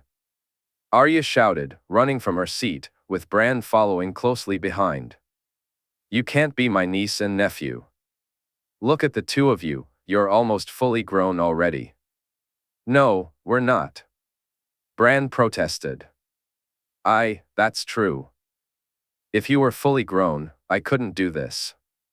Ben-Jen lifted them both up, planting kisses on their cheeks repeatedly. "Garroff, "Get off, stupid." Arya giggled until he finally set her down. "Lord Benjen," Elle said as she helped guide the two children back to the table.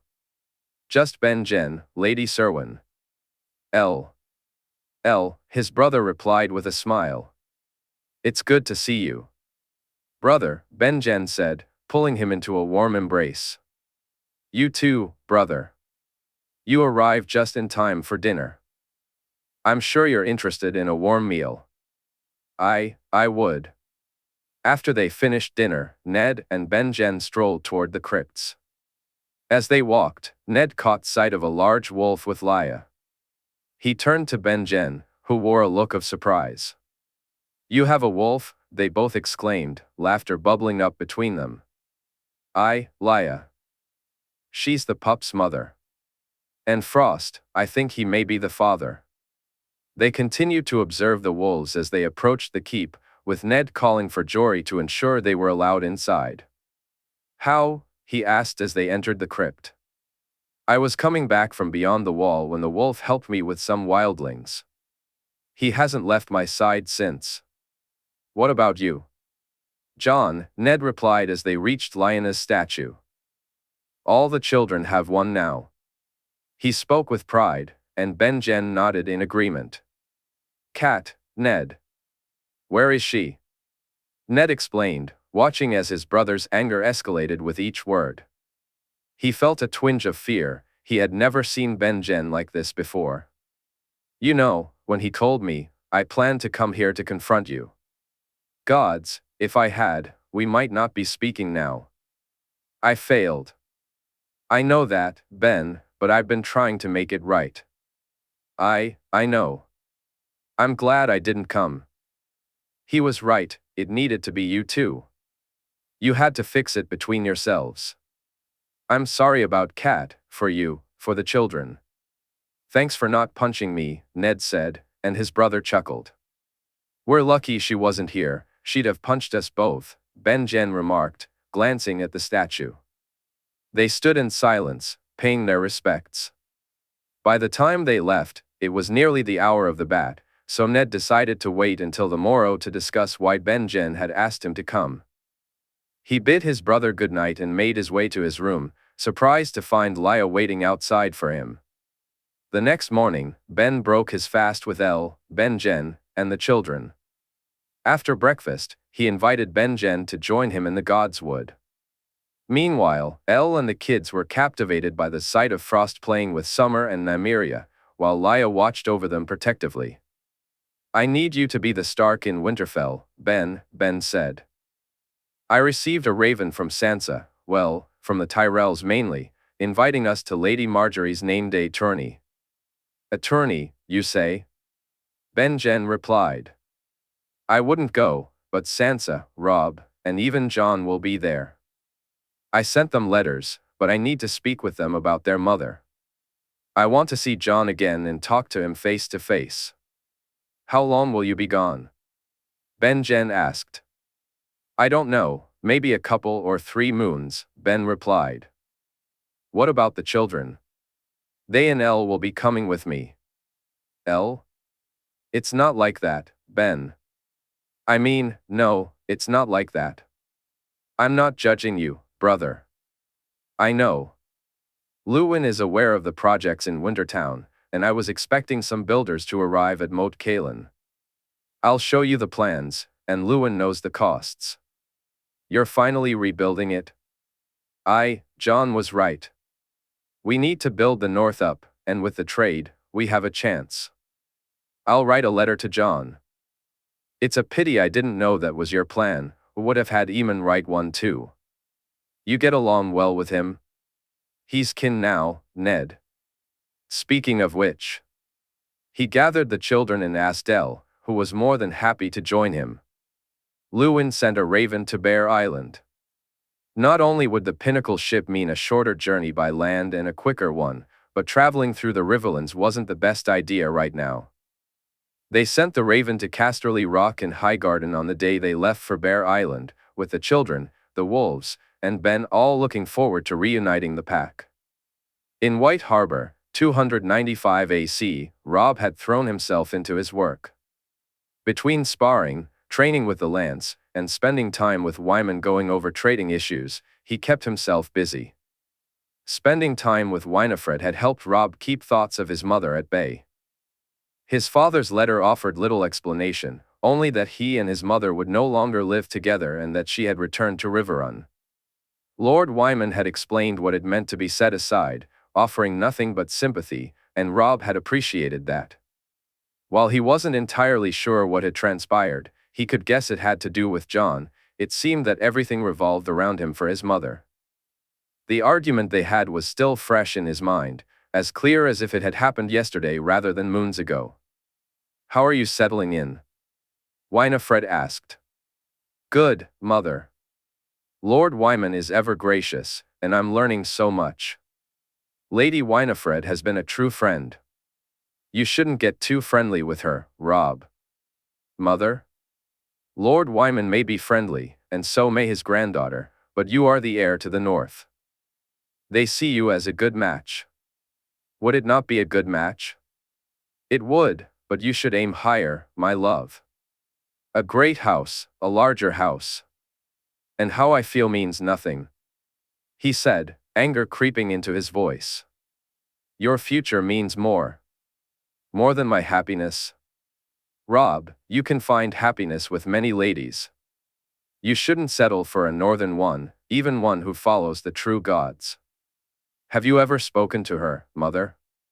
Have you spent any time with her? Have you judged her so completely without even taking the time to get to know her?" "Robb. No, Mother.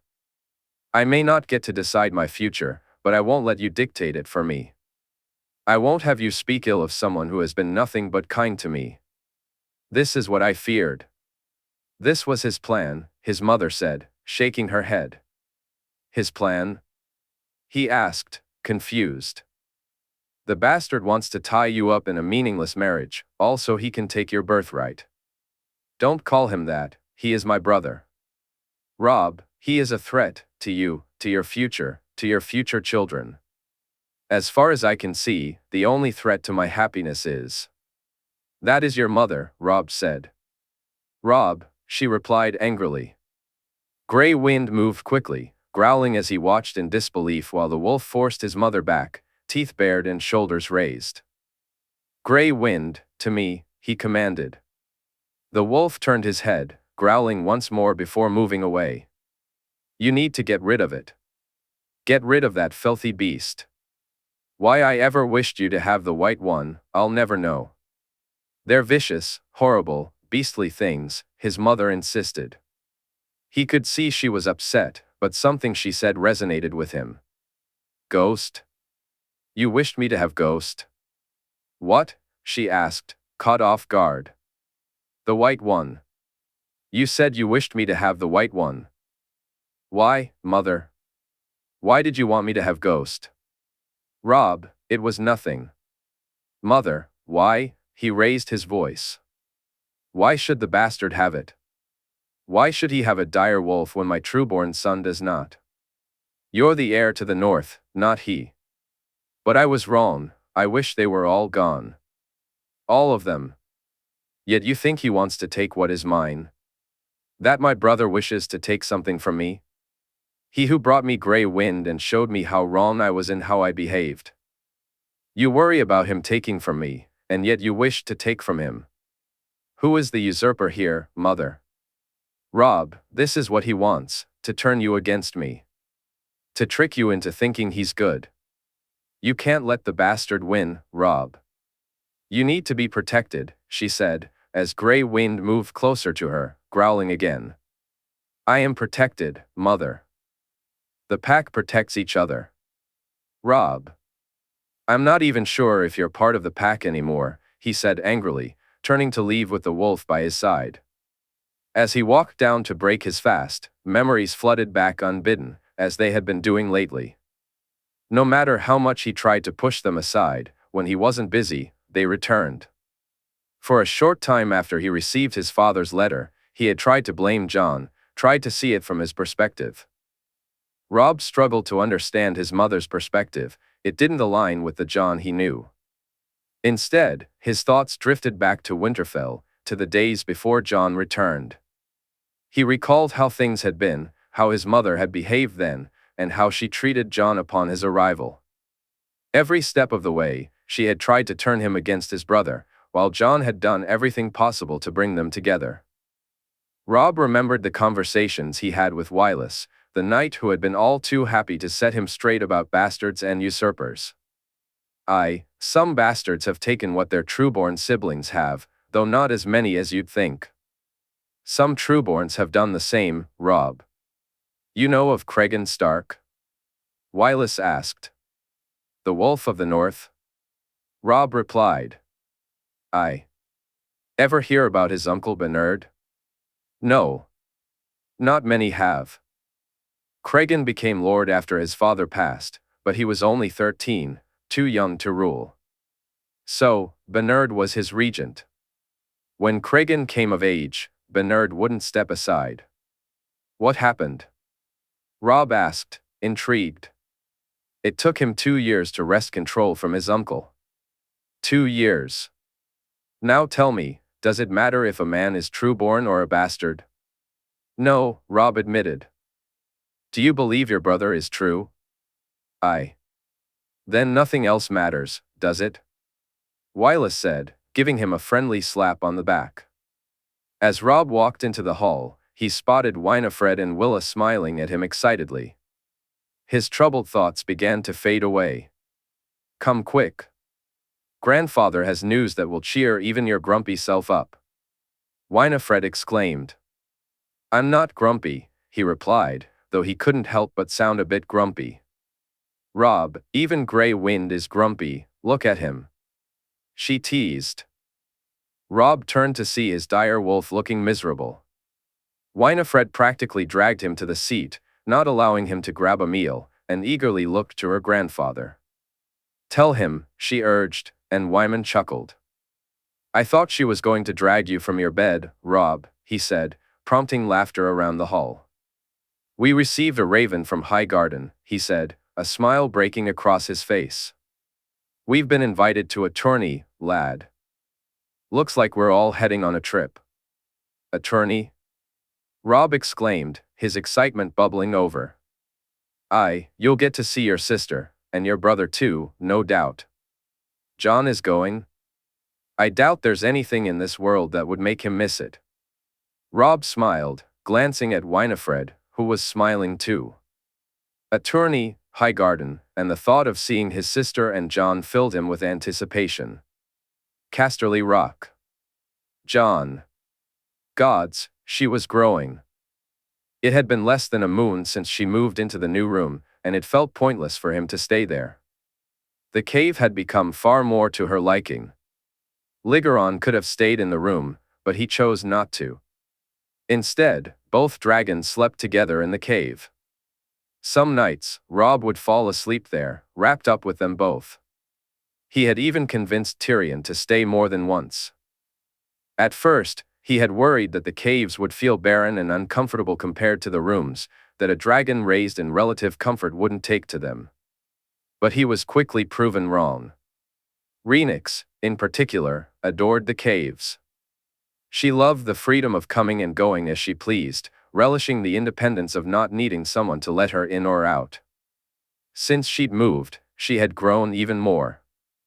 Ligeron was the size of a large horse, his wings stretching wider than the cave entrance. But compared to Rhaenys, he seemed like a pup next to Ghost. She was at least 20 feet from head to tail, her wings equally massive when extended. Her flames were incredible, the brightest blue he had ever seen, while Ligeron's flames were a deeper bronze. Even her voice had changed, now resonating with a woman's authority, deeper and more imposing. Are you thinking of me or the trout? She asked as he lay beside her in the cave. What care I about a rotten fish? He replied, feeling the warmth of her presence. The sound rumbled in her chest as she laughed, a sound only dragons could make. You're worried about what she'll think, aren't you? He replied.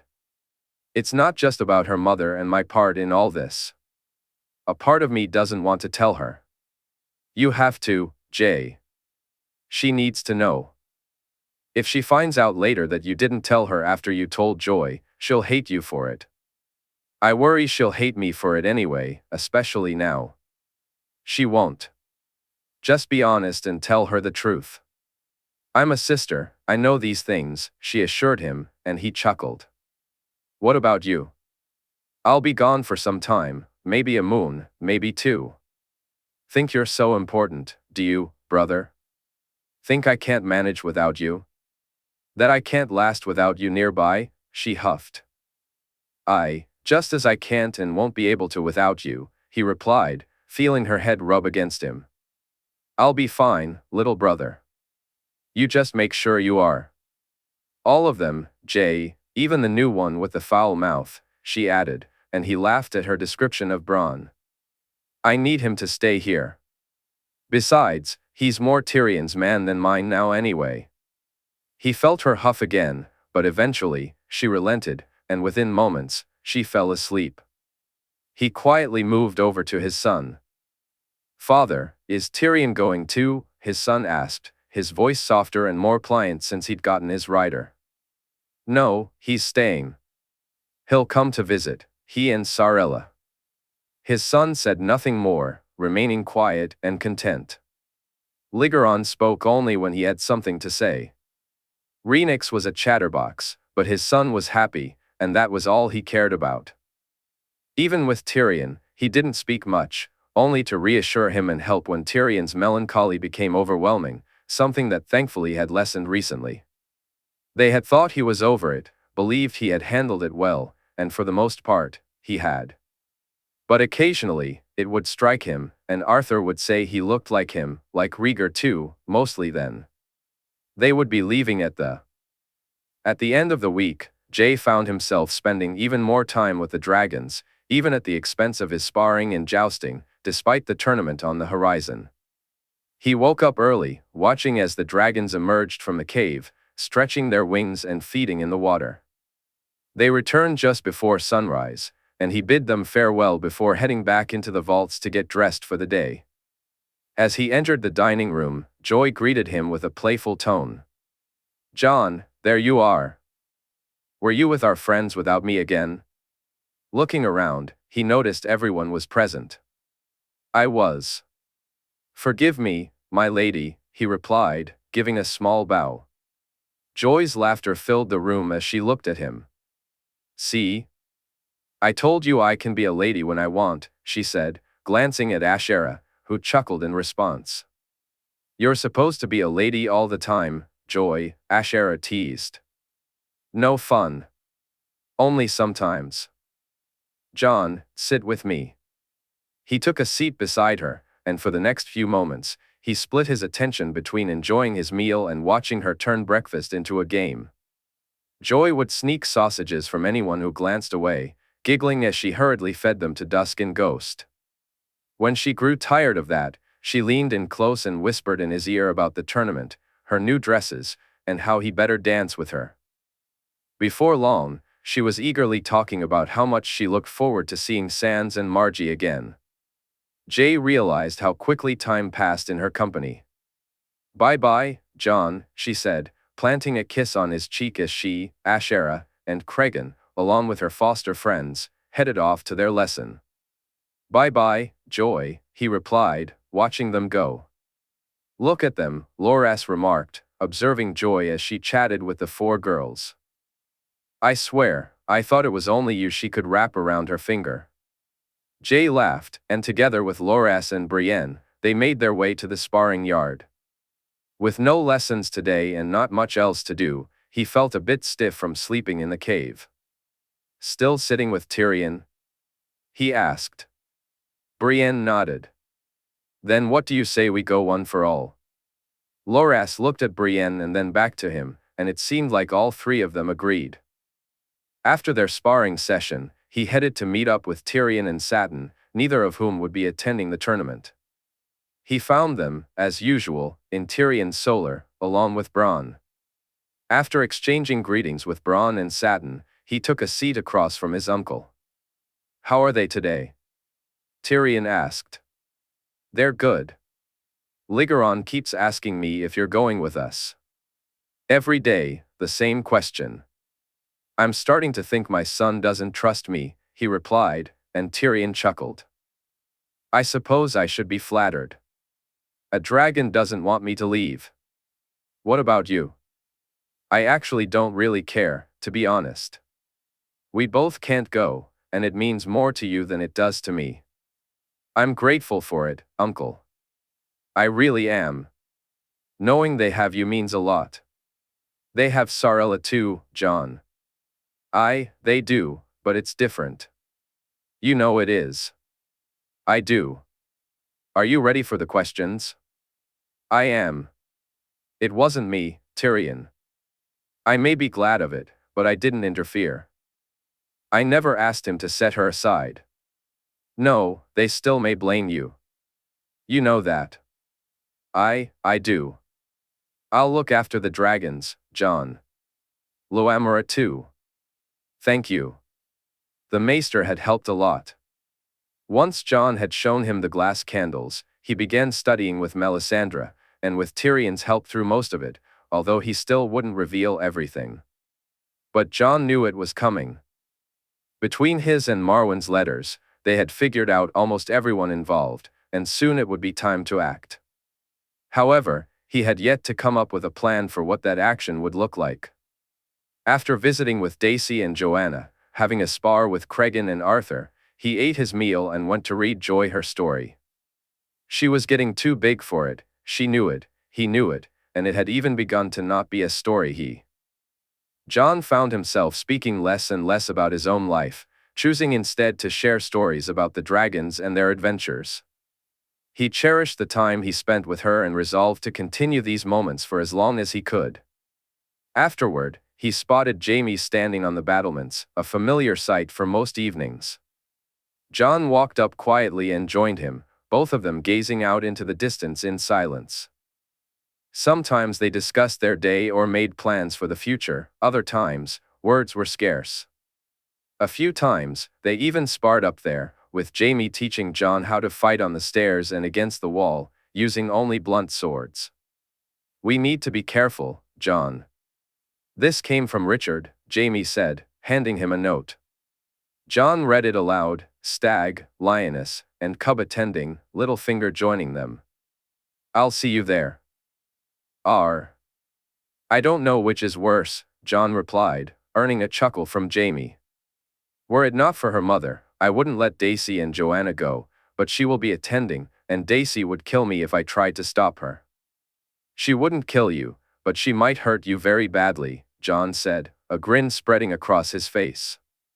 They both laughed, but Jaime quickly turned away and playfully slapped Jon on the back of the head. Arthur, protect your king, he exclaimed, feigning injury. You deserve that one, Jon, Arthur smirked.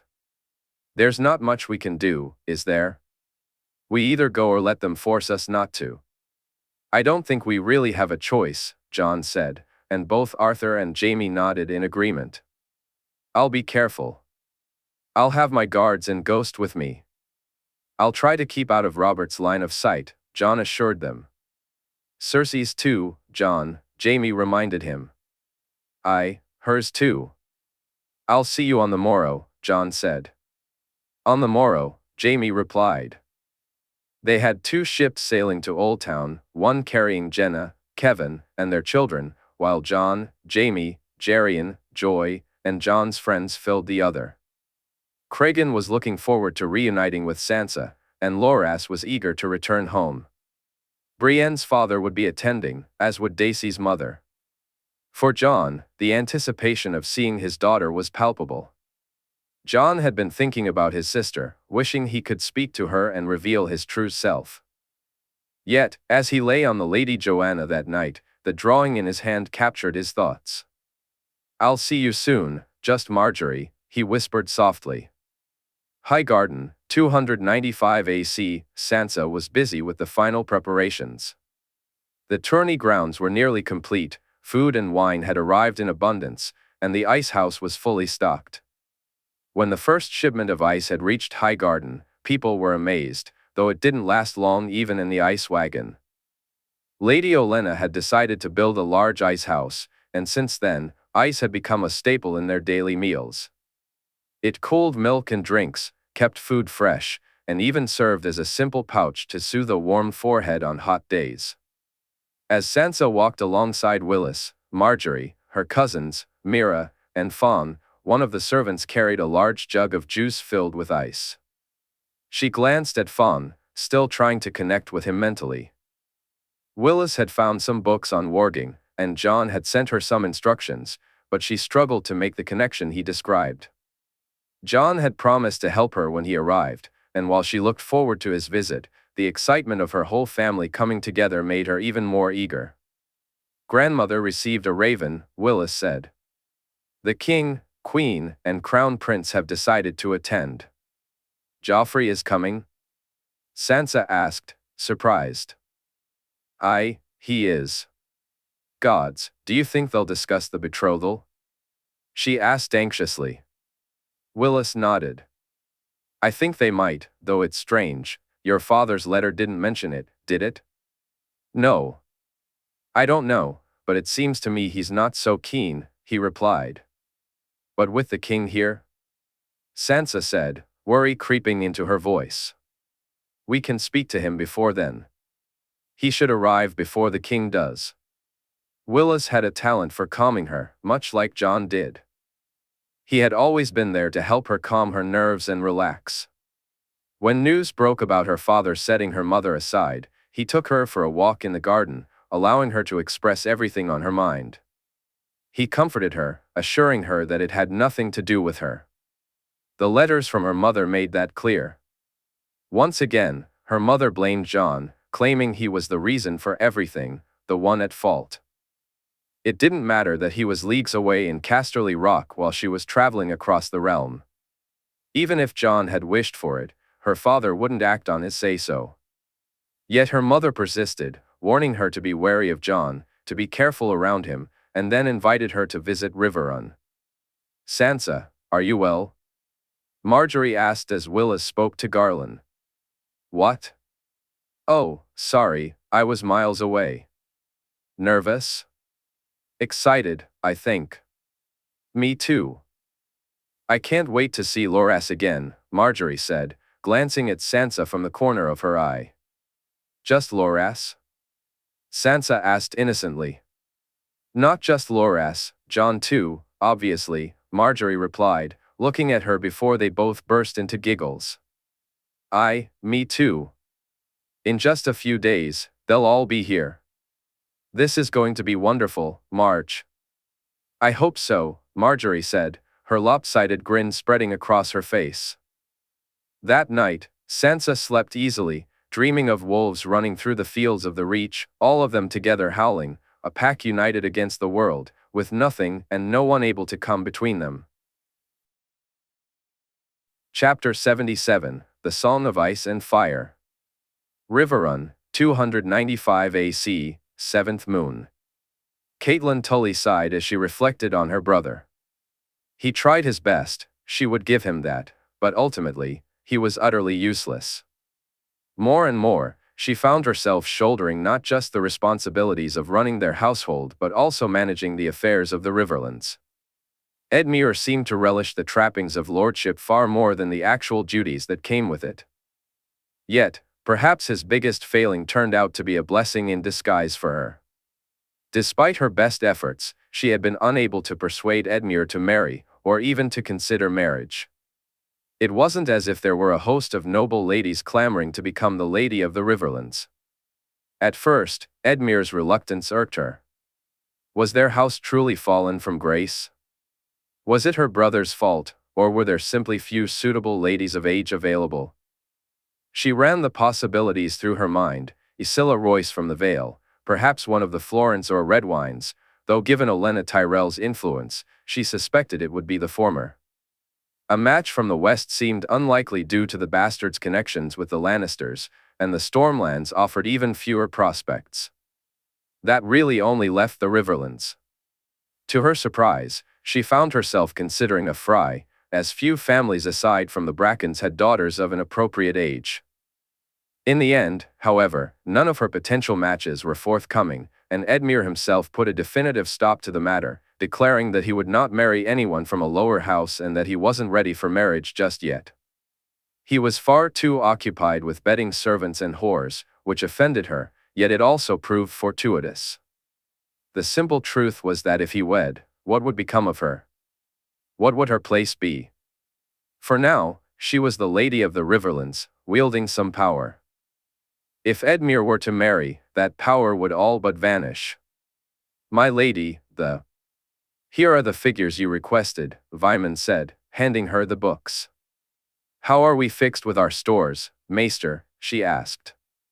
We have a few moons' supplies, my lady. Only a few moons? Indeed, as per Lord Edmure's instructions, my lady. She nodded and sent Vyman on his way, then called for their steward, Otherides, who arrived a few moments later. Edmure had effectively demoted the man, and it had taken her time to rebuild his trust. She hoped the task she was assigning him would help restore their working relationship. You sent for me, my lady? Otherides asked. I did.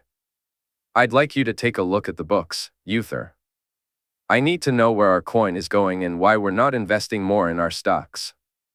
Of course, my lady. Do you intend to bring the stocks back to their previous level? I do.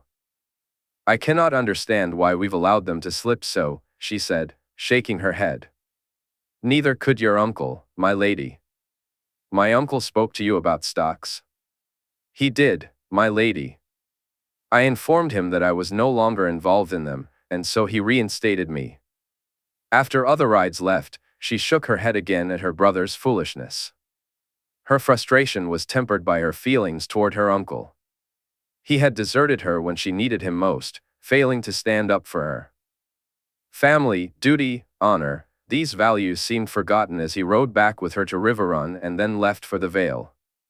She had argued with him, pleaded, even begged, but he had simply ignored her and told her she, like her brother, was a disappointment. At least Edmure had been angry, furious with Ned, wanting to call the banners and ride north, declaring loudly that no savage should treat his sister that way. In that moment, she had never loved her brother more. He was willing to fight for her, willing to stand up for her. If it weren't for him and Petyr, she might have fallen into a pit of despair. But now was not the time to dwell on that.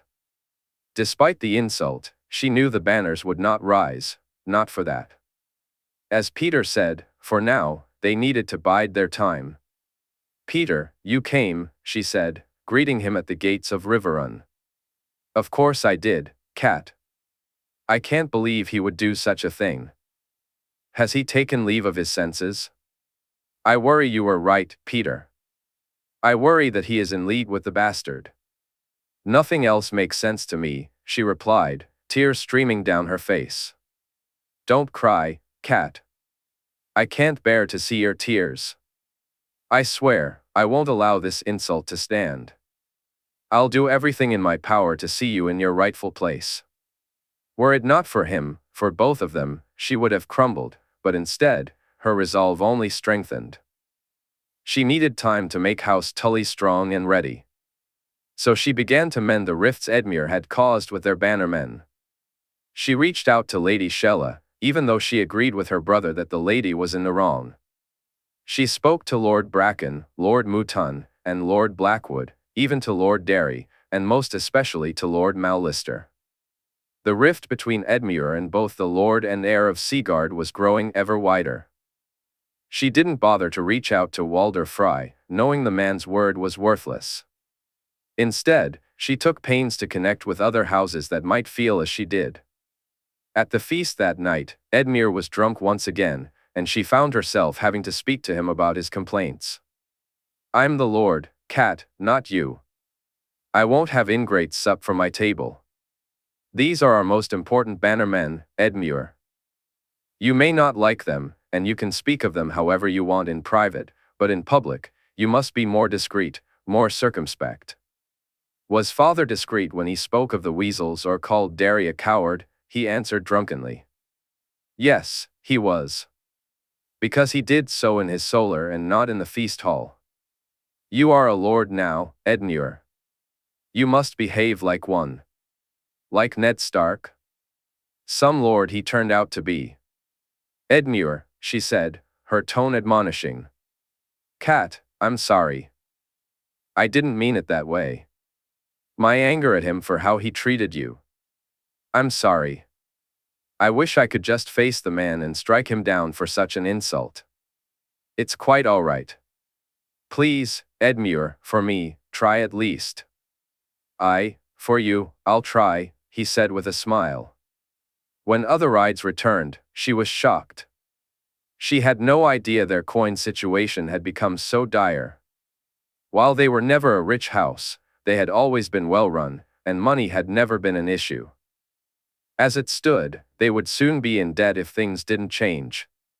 So, she moved other rides back to his former position and argued with Edmure until he relented, hoping her changes would be enough. Looking at the amount of coin they had spent on the attack on the bastard, she faced a sobering prospect.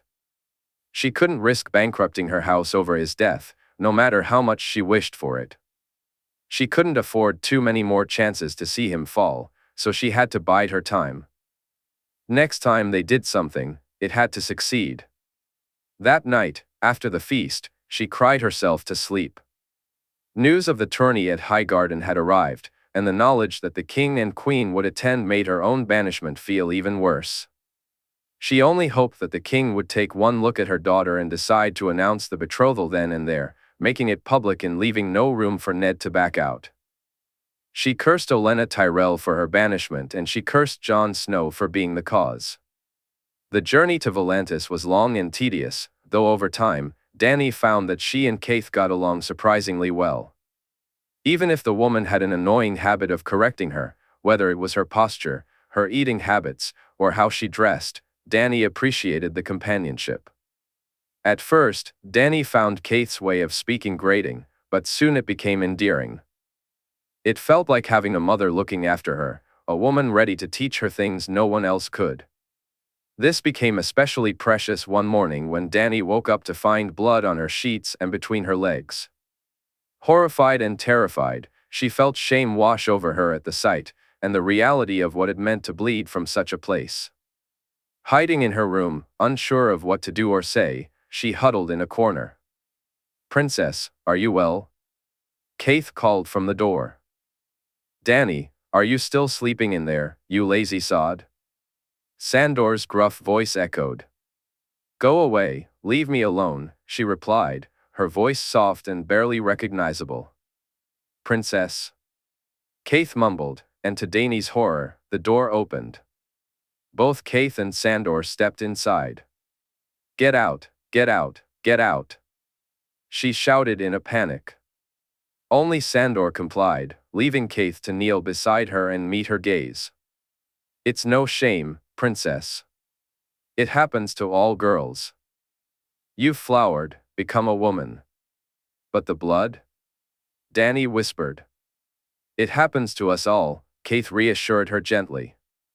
"It does? It does. Come, let's get you cleaned up." Dany allowed Quaithe to help her, cleaning herself and disposing of the ruined sheets. Later that night, standing with Sandor, she told him she was well now and that she was a woman. He nodded uncomfortably, making her even more grateful for Quaithe's presence. When they finally arrived in Volantis, Dany was surprised to see a beautiful dark-haired woman waiting for them on the docks, accompanied by several men dressed in red robes. "Welcome to Volantis, Daenerys Stormborn. We have been expecting you," the woman said. "You have?" "We have. I am Kinvara, and we have much to do." Dany glanced at Sandor, who seemed hesitant to join the woman, even if it was clear they had arrived at an important moment. Dany turned to face Quaithe, who was watching her with an almost eager anticipation. "Why should I trust you?" Dany asked. "Because I've helped your kin, the prince that was promised," Kinvara replied, causing Quaithe to gasp. "My brother is no promised prince, and I don't remember you helping us," Dany said, her voice firm. Kinvara smiled. "No, he is not. Come, princess, we have much to teach you. Though reluctant to follow, Dany reminded herself that she had come all this way to meet Kinvara. Turning back now felt ridiculous after such a long journey. They were escorted through the bustling streets, the towering black walls of the old city looming ahead. As they approached the Temple of R'hllor, Dany was struck by its immense size. "Our god has called for you, princess," Kinvara said, breaking the silence. "You have a part to play. You've seen it in the flames, dragons live in the world once more. Come, let us see if we can give them more kin." In the following days, Kinvara's vagueness became increasingly frustrating. She refused to elaborate on Dany's so-called kin, only hinting that Dany and her brother were not the only Targaryens alive. This revelation confused Dany, yet it also filled her with hope. The thought of having more family out there was thrilling, and she longed to know more. Instead of answers, they were treated to lavish feasts and given comfortable rooms. Dany spent her days sparring, while Sandor, despite his disdain for the flames surrounding them, enjoyed the abundant food. "I'm beginning to think these people breed these creatures," he said one day, holding a leg of chicken in his hand after a sparring session. "I'm beginning to think you're trying to eat them all yourself," Dany replied, reaching for a second leg. "Fuck off. Get your own," he shot back, glaring at her. "I just did, didn't I?" she smirked, savoring the moment. "Princess," Quaithe said from behind her, and Dany's playful expression vanished instantly. Sandor's expression shifted as he addressed her. "My lady," he said, trying to conceal the chicken leg in his hand. "You are a princess of the blood, Daenerys Stormborn, a woman of noble lineage. You must behave accordingly," Quaithe remarked. Sandor snorted at this. "And you need to watch your own mouth, Sandor." "She is still a child," Quaithe added, prompting Dany to suppress a giggle at Sandor's chastened look. "I hate that fucker," he muttered a moment later, once Quaithe had left the room. "I heard that," came Quaithe's voice from somewhere nearby. Both Dany and Sandor glanced around, but she remained out of sight. Quaithe then burst into laughter, only to look annoyed when she realized Sandor had snatched the chicken leg back. "Greedy fool," she said, getting up and walking back into the temple. A few days later, Dany was led down to a chamber deep beneath the temple late at night. Quaithe and Sandor followed closely behind her. When they arrived, they found Kinvara waiting with two men. One was a dark-skinned man with white hair, and the other was tall and thin, lacking any hair at all. Both had intricate tattoos of flames adorning their faces. "Princess, this is High Priest Benero, the light of wisdom, and Makoro, the black flame. I am Kinvara, the flame of truth. You have come for answers, and we shall provide them. In time, you will birth dragons from stone." "I've seen it in the flames," Dany began, but Kinvara interrupted her. "As have we. But together, we will uncover the truth, princess. Your blood, we need but a drop." "Use mine," Quaithe offered, stepping forward. "The offering must come from the princess, it must be king's blood," Kinvara insisted. "As mine is, but you will not use my kin, no more," Quaithe replied, removing her mask. Dany watched in awe as Quaithe transformed. Her hair turned silver, mirroring Dany's own, and her face morphed into that of a stunning woman. Dany gasped as she noticed her eyes shifting to green and blue. "Forgive me, niece. My name is Shiera Seastar, daughter of a king long since passed. You can use. My blood is far too precious to be spilled for my nieces today," she said. "You are my kin." "I am your niece, and we are not alone," she replied, a smile gracing her face. It was Oldtown, 295 AC. Marwyn had spent months watching and waiting, strategically placing acolytes close to, but not too close to, some of the conspirators. He observed as Theobald held meetings and as Walgrave shuffled about. He studied Valen and Gallard, ruling out Ibros entirely. The man was far too serious and studious to concern himself with the schemes of others. Marwyn was surprised there weren't more players involved. He had expected a larger network, but perhaps it didn't require as many people as he thought, which was somewhat unsettling. In the end, it took only 3 or 4 archmaesters and a handful of well-placed maesters to threaten the downfall of a dynasty. His biggest challenge had been identifying those outside the citadel, but the young Tarly turned out to be the key. The boy was a natural with ravens, so much so that Walgrave had taken a liking to him. Given his own declining health, the old archmaester had relied on Tarly far more than he should have, even sending messages he shouldn't have been privy to. Magic was Tarly's first love, and now he found himself under the guidance of the archmaester. "Well, Samwell, what have you learned today?" Marwyn inquired. "Otar and Cates, archmaester, there are a lot of messages flying between them and Archmaester Walgrave. Each time he receives one, he goes to speak with Archmaester Theobald. Have there been more recently?" "Aye, Archmaester." "Well done, Sam. Anything else?" "Grandmaster Pycelle has been sending more and more ravens as well." "Excellent work. Here, I thought you might enjoy this." Marwyn handed him a book, a treatise on the Doom, and Sam smiled in appreciation. "Thank you, Archmaester," Sam replied as he took the book. He took the book and left. Bringing the young man under his wing had turned out to be even more of a blessing than he had hoped. Sam was a diligent student, smart and incredibly driven when it came to gaining knowledge. His interest in magic was almost as keen as Marwyn's own, and that shared passion helped them bond quickly. At first, getting Sam to spy on people was challenging. The boy seemed honest to a fault. But Marwyn had found a way to convince him.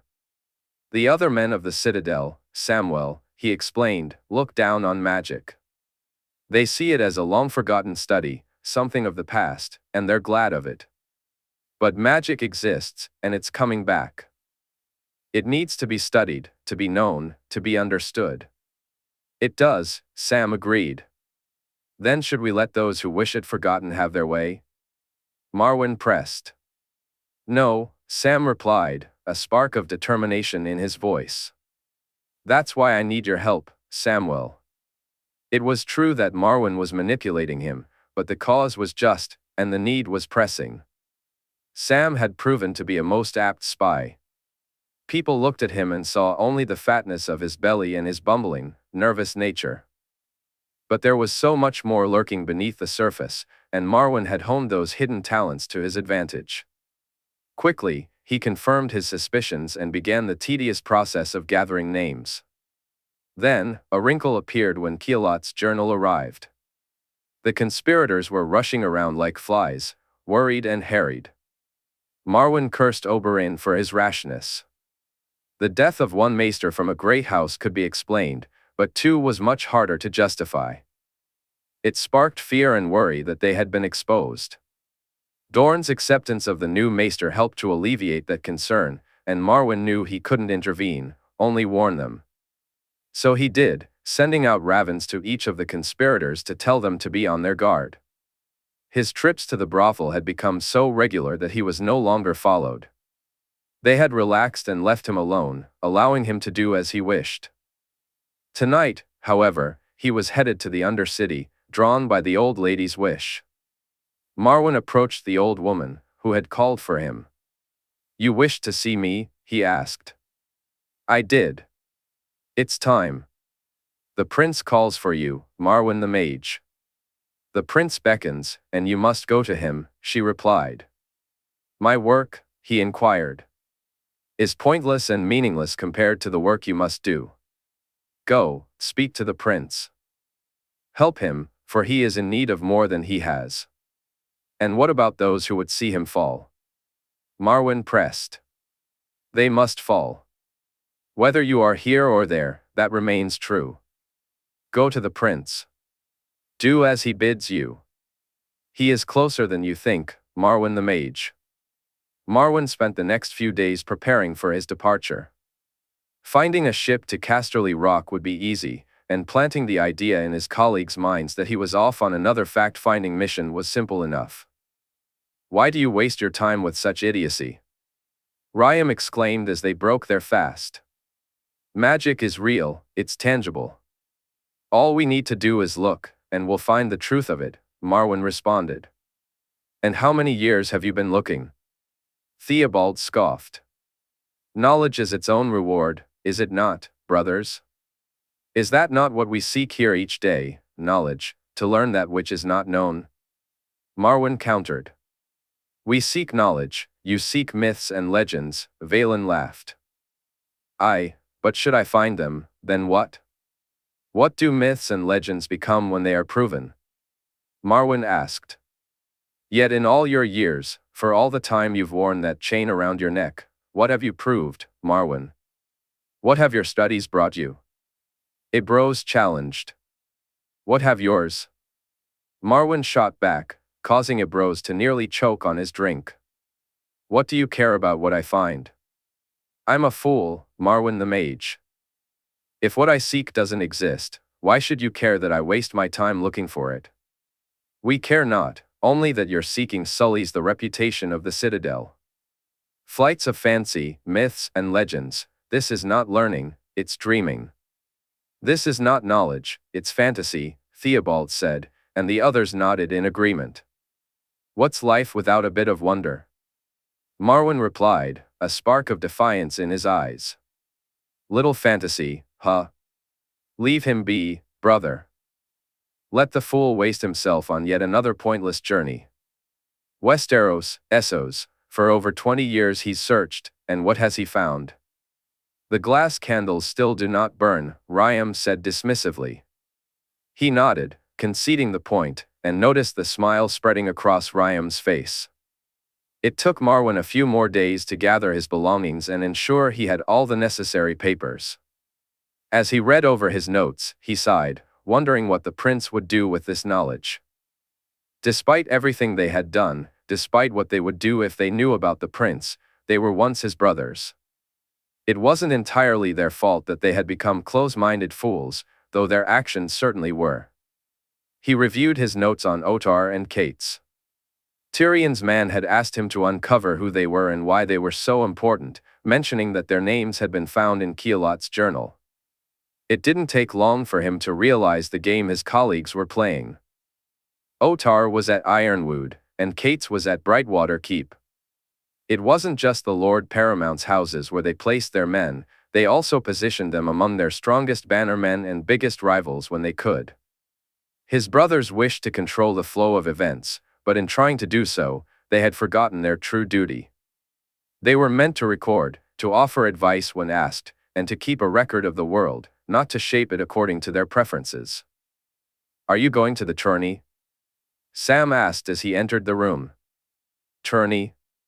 Aye, for Lady Margaery's name day. I heard some men talking about it in Oldtown. Apparently, almost the entire realm is going, the king and queen, the north and west, all the great houses will be represented. Some are even calling it as big as Harrenhal. The west is going? Aye, Lord Jaime will probably even compete. I'd love to see that, Sam said. Why don't you go? Marwyn asked. Sam shook his head. I have my duties here. Ebrose, tell him you miss your family, then meet me at the docks, Marwyn said. Sam, I could use a companion for my journey. You take me with you? Sam replied, his surprise evident. Aye, why not? But keep it to yourself. They think I'm heading in a different direction altogether. The riverboat set off early that night, with a hint of daylight still lingering. The captain was eager to be on his way. Marwyn glanced at Sam, who was reading in the small cabin they had taken. The boy seemed almost as excited as he was. It had been many years since Marwyn had attended a tourney, as grand as Harrenhal, or so Sam had said. Marwyn smiled, he would be the judge of that. The prince is close, the old woman had said, and he chuckled, startling Sam before the boy returned to his book. If there was no magic in the world, how could one explain Maya? How could one explain what she was and what she knew? It didn't add up. Magic was real, and Marwyn was about to meet its living embodiment, the prince that was promised, Rhaegar's son, Theon Greyjoy. Sailing was far harder than Theon had imagined. He thought it was in his blood, that he would be a natural, just like all Ironborn were said to be. But he quickly realized it was far more challenging than he had anticipated. Judging the wind, finding the wind, navigating the waters, and even managing supplies, all of it was clearly beyond his skills. Yet he persevered. He sailed through storms and waves that terrified him, causing him to lose his composure more than once as he feared for his life. When he finally saw land before him, the islands rising from the sea, he could hardly believe it. He had done it, he was home. Bringing the boat into the small beach, he stepped onto the sand, nearly singing with happiness and relief. So wrapped up was he in his triumph that by the time he turned back to look at the sea, the boat was gone. He had tied it off, but in his excitement, he hadn't noticed. The boat had drifted away, leaving Theon momentarily gripped by panic. But as he walked up the hill from the beach, he laughed it off. What do I care about a small, poxy boat? Soon I'll be the captain of my own ship, one of my father's finest, no doubt. Yet, as he continued his trek, unease settled over him. The island, while rocky, bore no resemblance to Pike or Harlaw, nor to Wyke or Blacktide. There were no ships in sight, no keeps or villages, nothing but an eerie desolation. That night, he found a spot beneath a tree, feeling the wind chill seep into his bones. When morning came, hunger gnawed at him, and thirst nearly overwhelmed him as he set out in search of food and shelter. Later that day, he stumbled upon a small stream and was able to quench some of his thirst. He watched fish swim by and felt a wave of embarrassment over how long it took him to catch one, only to struggle further when he couldn't start a fire and had to eat it raw. Still, it filled him enough that he consumed every part he could. Following the stream, he eventually reached a small village, with no more than 50 houses tightly clustered near a dock and a few boats. "Where am I?" he asked a man who was mending a net. The man looked at him, bewildered, then laughed. "You're here, lad, just like me. What island is this?" Theon pressed, and the man shook his head. "Got lost, did you? You're on the Blaze, lad, in Blazewater Bay." Theon nearly fell to his knees. It felt like weeks, moons, even, since he had been on that boat. After all that time and struggle, he had reached the two islands closest to the stony shore. He had covered more ground on foot than he had by sea. "Are there any ships to the mainland?" he asked, desperation creeping into his voice. The man chuckled. "Aye, once every few moons, we get a passing ship. With supplies, it won't be another moon at least. Would they take me with them? You've got coin, lad. People will do almost anything for coin."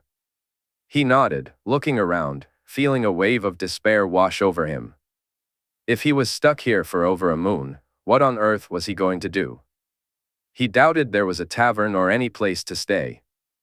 "Is there somewhere a man could stay?" he asked, only to be met with more laughter. "What man? Have you looked at yourself? You're still wet behind the ears, boy." His anger flared, but he bit it back. He was far out of his element here, so instead, he forced a laugh, which seemed to ease their mood a little. "You look like a healthy enough lad. Old Tomard is looking for some help. Work for him, and he'll feed you and give you a place to stay." They pointed him toward an old, ramshackle house.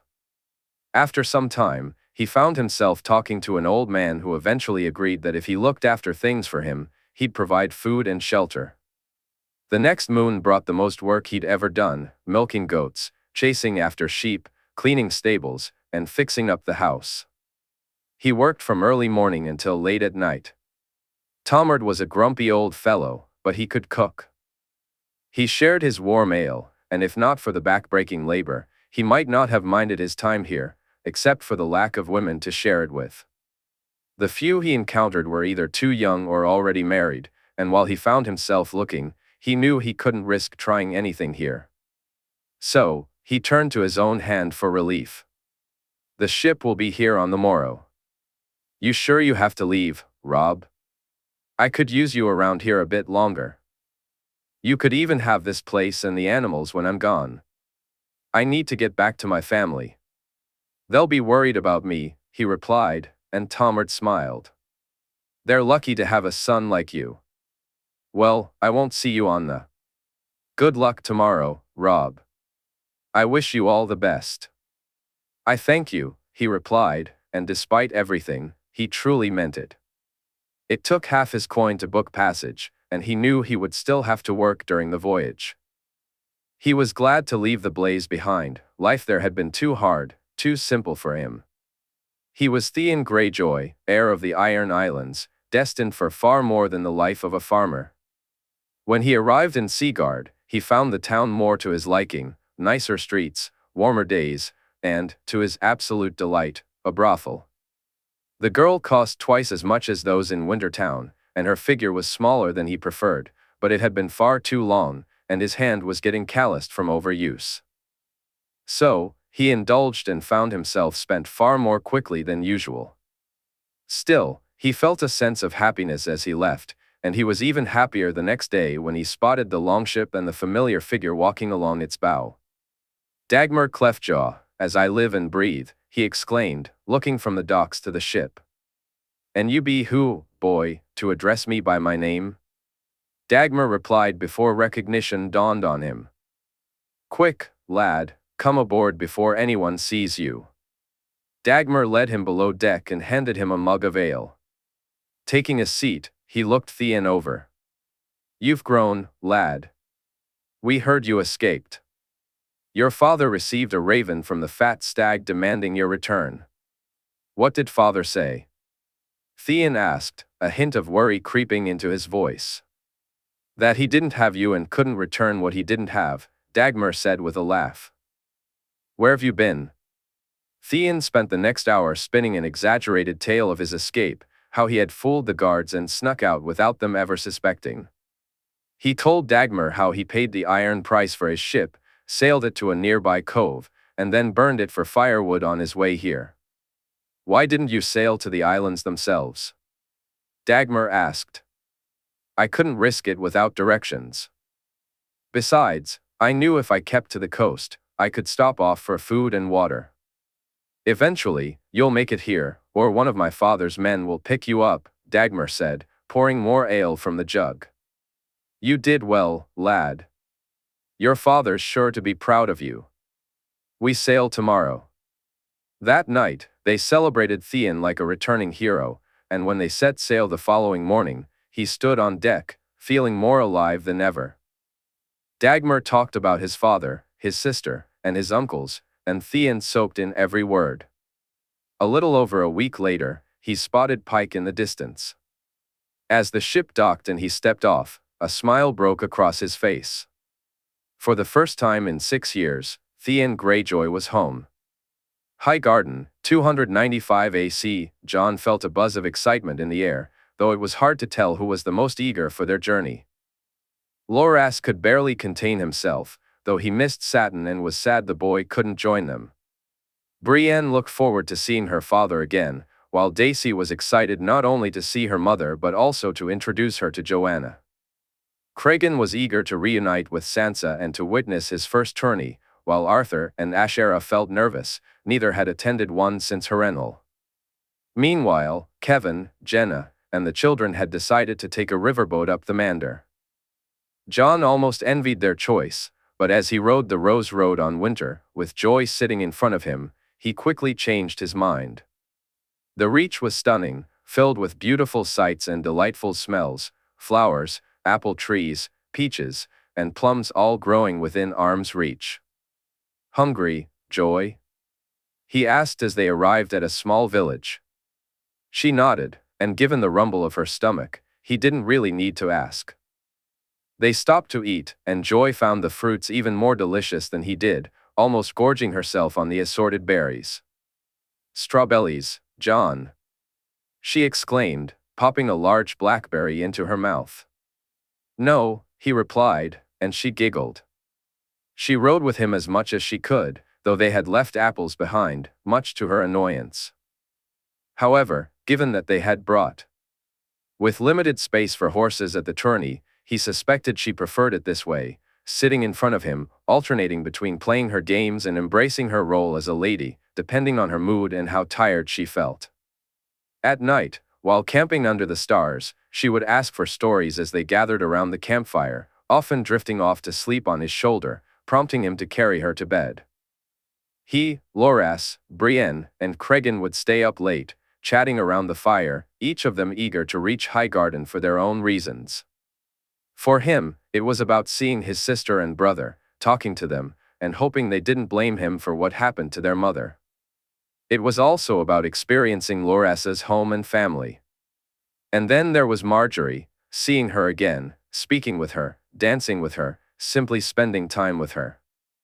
He grunted as Loras playfully hit his shoulder, shooting his friend an annoyed glance.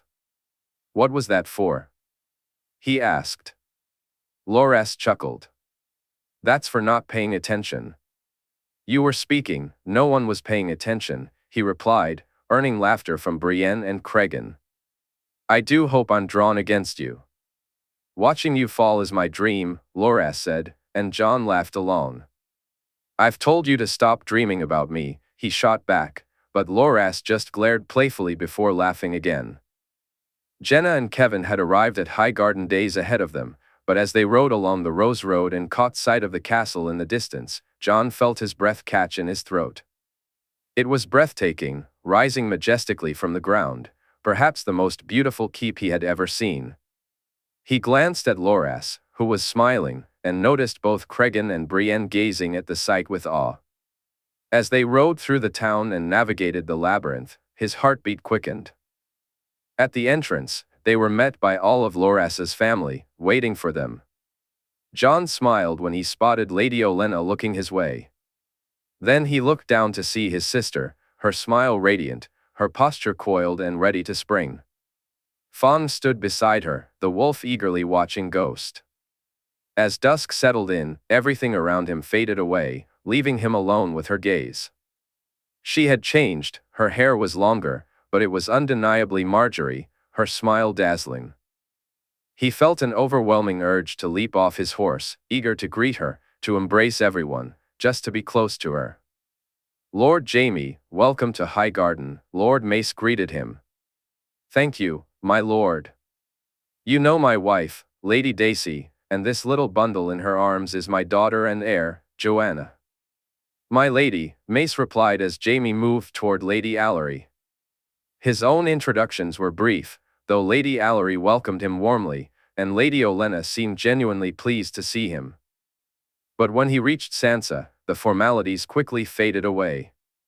"I'm so happy you're here, brother," Sansa exclaimed, wrapping him in a hug that he returned eagerly. "Me too, little sister. It's so good to see you." "I've missed you," he said. "I've missed you too, Jon, so much," Sansa replied as he released her, brushing her hair from her face. "Joy, it's so good to see you again," Sansa added, and he had to admit her timing was perfect, allowing him to move toward Margaery.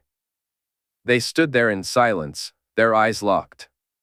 He longed to pull her into a warm embrace, but the weight of too many watching eyes held him back.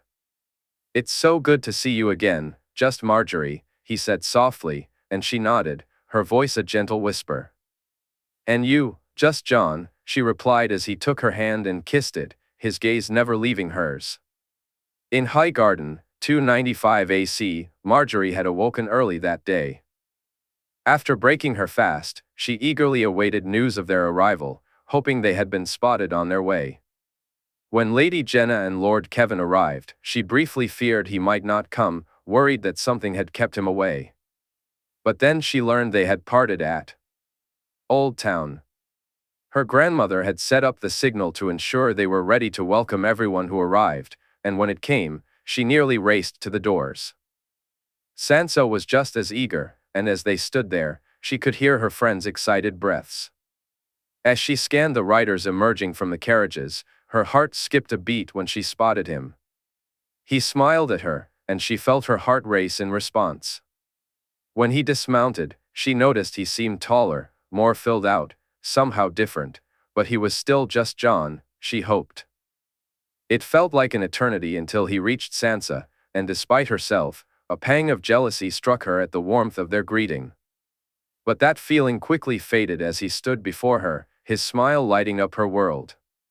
He kissed her hand and gazed into her eyes, calling her just Margaery, and she felt herself melt. If it weren't for Joy and the babe, she might have struggled to find her voice. She welcomed the little girl, cooing over the infant. With her dark hair and striking green eyes, Daisy was simply enchanting, and she was grateful that Jon didn't need to rest after they settled in. Soon, he, along with Loras, Joy, Brienne, and Cregan, joined them outside. "So, should we give you your gift now, or would you prefer to wait, my lady?" Jon asked, catching her by surprise. "No, Jon. Remember what Auntie said, presents are to be given in order," Joy chimed in, and Margaery couldn't help but giggle at the dramatic tone the girl used. "Remember what Jenna said she'd do if she caught you imitating her, Joy," Jon replied, and Joy smirked playfully. "But you'd protect me, wouldn't you, my brave knight?" Joy said, placing her hand dramatically to her forehead. I would," he assured her, and as Joy smiled, he turned his gaze toward Margaery, making her heart flutter once again. "How was the journey?" Sansa asked, and Margaery watched as Jon walked over to his sister and hugged her tightly. "It was beautiful, the land, the flowers, the trees," Jon said, his eyes bright with enthusiasm. Margaery noticed Sansa nodding in agreement. "When we first arrived, Marge showed me everything from the boat. I had never seen anything like it before. Nor have I. I've longed to see it for quite some time," Jon continued, keeping his gaze fixed on her. She turned to Loras, Brienne, and Cregan, both she and Sansa eager to learn how Jon had come to have a wolf. However, Jon seemed to pale slightly when they asked. Before he could respond, he shifted the conversation to the upcoming festivities. Margaery noticed his complexion change again when Sansa mentioned that their father was coming. She quickly glanced at Cregan, who also appeared concerned for some reason. At one point, she saw Jon lean in to whisper something to Cregan, who nodded before leaving with Brienne and Dusk. Just as Margaery was about to speak to Jon, Sansa brought up the recent attack and how worried they had been. Jon held his sister tightly until she calmed down, and Margaery felt a twinge of jealousy. But that feeling faded quickly as, surprisingly, Jon walked over to her, taking her in his arms and holding her close against his chest. "I'm sorry I worried you both," he said, though his words barely registered over the pounding of her heart. Taking her hand, he led her over to where Sansa was seated, helping her into her chair before sitting down between them. "I'm so happy to be here. There are things I need to discuss with both of you, but for now, let's just enjoy being together. We can talk about everything else another time." Margaery and Sansa exchanged glances, both agreeing that this was a wonderful idea. They spent the evening laughing and joking, but eventually, they knew they needed to head inside. Jon helped her up and leaned in to whisper in her ear, "Can you come to my room? I need to speak with you." She nodded, watching as he walked away with Sansa while she followed Loras. They parted ways when he left with his friends. "Sister," Loras said. "Is it going to be a big meal tonight?" "A feast, Loras." "What did you expect?" she replied, and her brother sighed. "Just for once, I'd like a nice family meal. I'll speak to grandmother. Maybe we can arrange it for tomorrow. But you know father, with guests arriving, he won't miss the chance to feast." I know. It's good to be home, sister." "I'm so happy you're here, brother. I missed you." Almost an hour later, she made her way to Jon's room. She had spent some more time with Loras, and they both felt as if they were just getting to know each other again. As she approached the guards at his door, she felt a flutter of nerves. It had been surprisingly awkward with her brother, and she wondered if being alone with Jon would feel the same. "Is Jon inside?" she asked Walder, who nodded and knocked. A moment later, Jon opened the door, smiling when he saw her. She stepped into the room but didn't see Ghost anywhere. Before she even had a chance to take a seat, Jon walked over to her, taking her hands in his. "I missed you so much, Margaery," he said, looking into her eyes. "I missed you too, Jon," she replied as he led her to a seat. She felt a wave of relief wash over her. There would be no awkwardness between them. In Volantis, in 295 AC, Daenerys was stunned, shocked, and overwhelmed by the revelation that Quaithe was Shiera. If not for the visions she had seen and what the flames revealed, that would have consumed her thoughts that night. However, it took her until the next day to process the fact that a woman who should be long dead, a woman who had to be over 100 name days old and yet looked as she did, was also her aunt many times removed. Sandor had told her they should leave this place, and a part of her agreed. But the idea that she had more family than she had realized, combined with what she saw in the flames, compelled her to stay. It was here that her dragons. As Daenerys held one of her eggs in her hands, she felt a certainty wash over her. If what Kinvara had said was true, new life was on the horizon.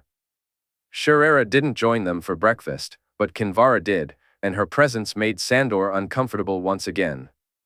Daenerys couldn't help but chuckle as she watched him glare at the priestess. It was hard to tell if Kinvara's calm demeanor in the face of Sandor's hostility was foolish or impressive. "When will the damn eggs hatch?" Sandor asked, his irritation evident. "On the princess's name day, as you both saw," Kinvara replied. "I didn't see anything," Sandor lied defiantly. "We see only truth in the flames," Sandor Clegane. "If you wish to be part of a house of lies, there are plenty out there, but this is not one of them." "Why my name day?" Daenerys asked, both curious and hoping to ease the tension. "Perhaps you should speak to your aunt, princess. She has answers that I do not. Ask her about the prince that was promised, about Azor Ahai and the prophecy. She knows it as well as I do." "You know my aunt?" Daenerys asked, intrigued. "Magic knows magic, princess," Kinvara said, rising to leave.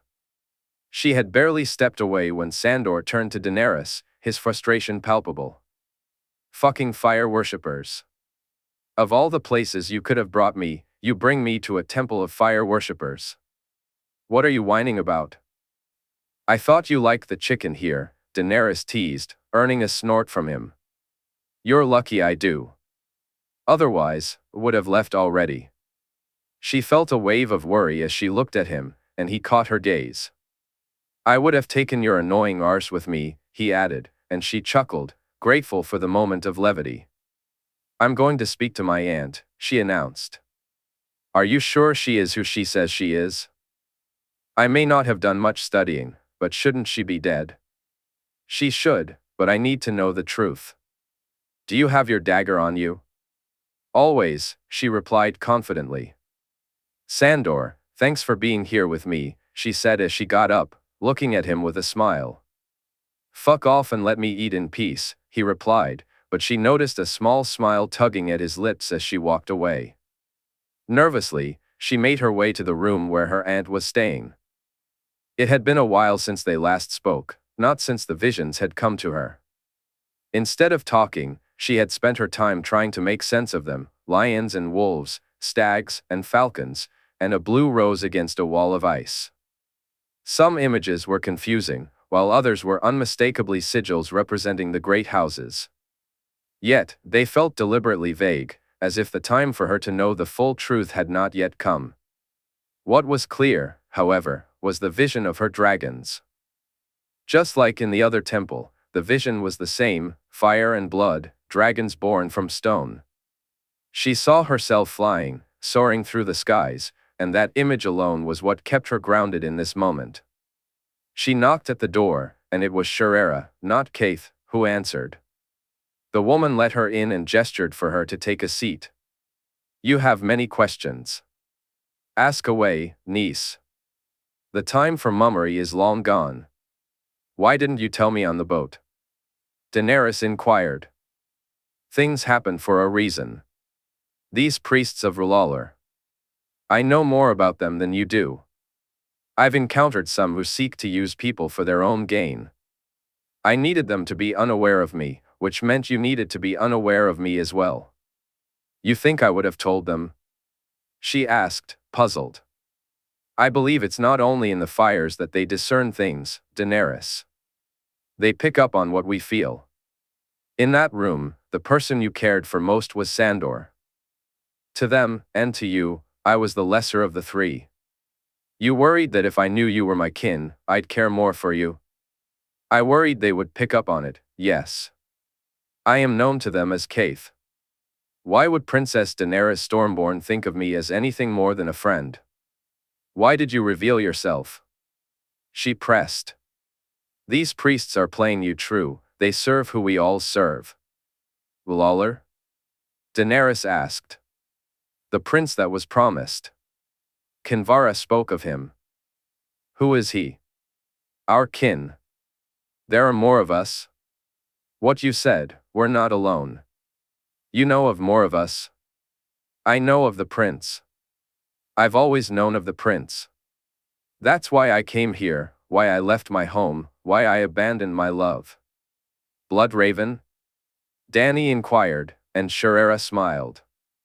Many times, Brynden asked me to be his, and many times I wished to say yes. But we looked into the void, Daenerys. We sailed too close to the darkness, and what we saw changed us both. How? Brynden saw the fall of our house, and it made him determined to stop it at any cost. It forced him to fight our brothers, to do terrible things, to become a kinslayer. I too saw the fall of our house, but I also saw why it must fall, why it needed to be burned to ash. Why? So he could rise from those ashes. The world is a battle of darkness and light, two brothers forever fighting for control. Each time light prevails, darkness retreats to the shadows. But there cannot be one without the other, there cannot be light without dark, and so the battle can never truly be won. Then why fight? To ensure it is not lost. For thousands of years, this war has been fought. Each time the darkness is pushed back, each time light prevails. Yet every time, darkness returns, and a hero rises, the last hero, Azor Ahai, Harkun the hero, Tar, Neferian, and Eldrick Shadowchaser. Many times, darkness has been beaten back, and many times it has returned. So the prince that was promised, he's the hero for now? Dany asked, and Shiera smiled. No, little one. He's the hero eternal, the one to end the cycle, the one to bring the dawn. Darkness is cold, princess, light is warm. Ice and fire, fire and ice.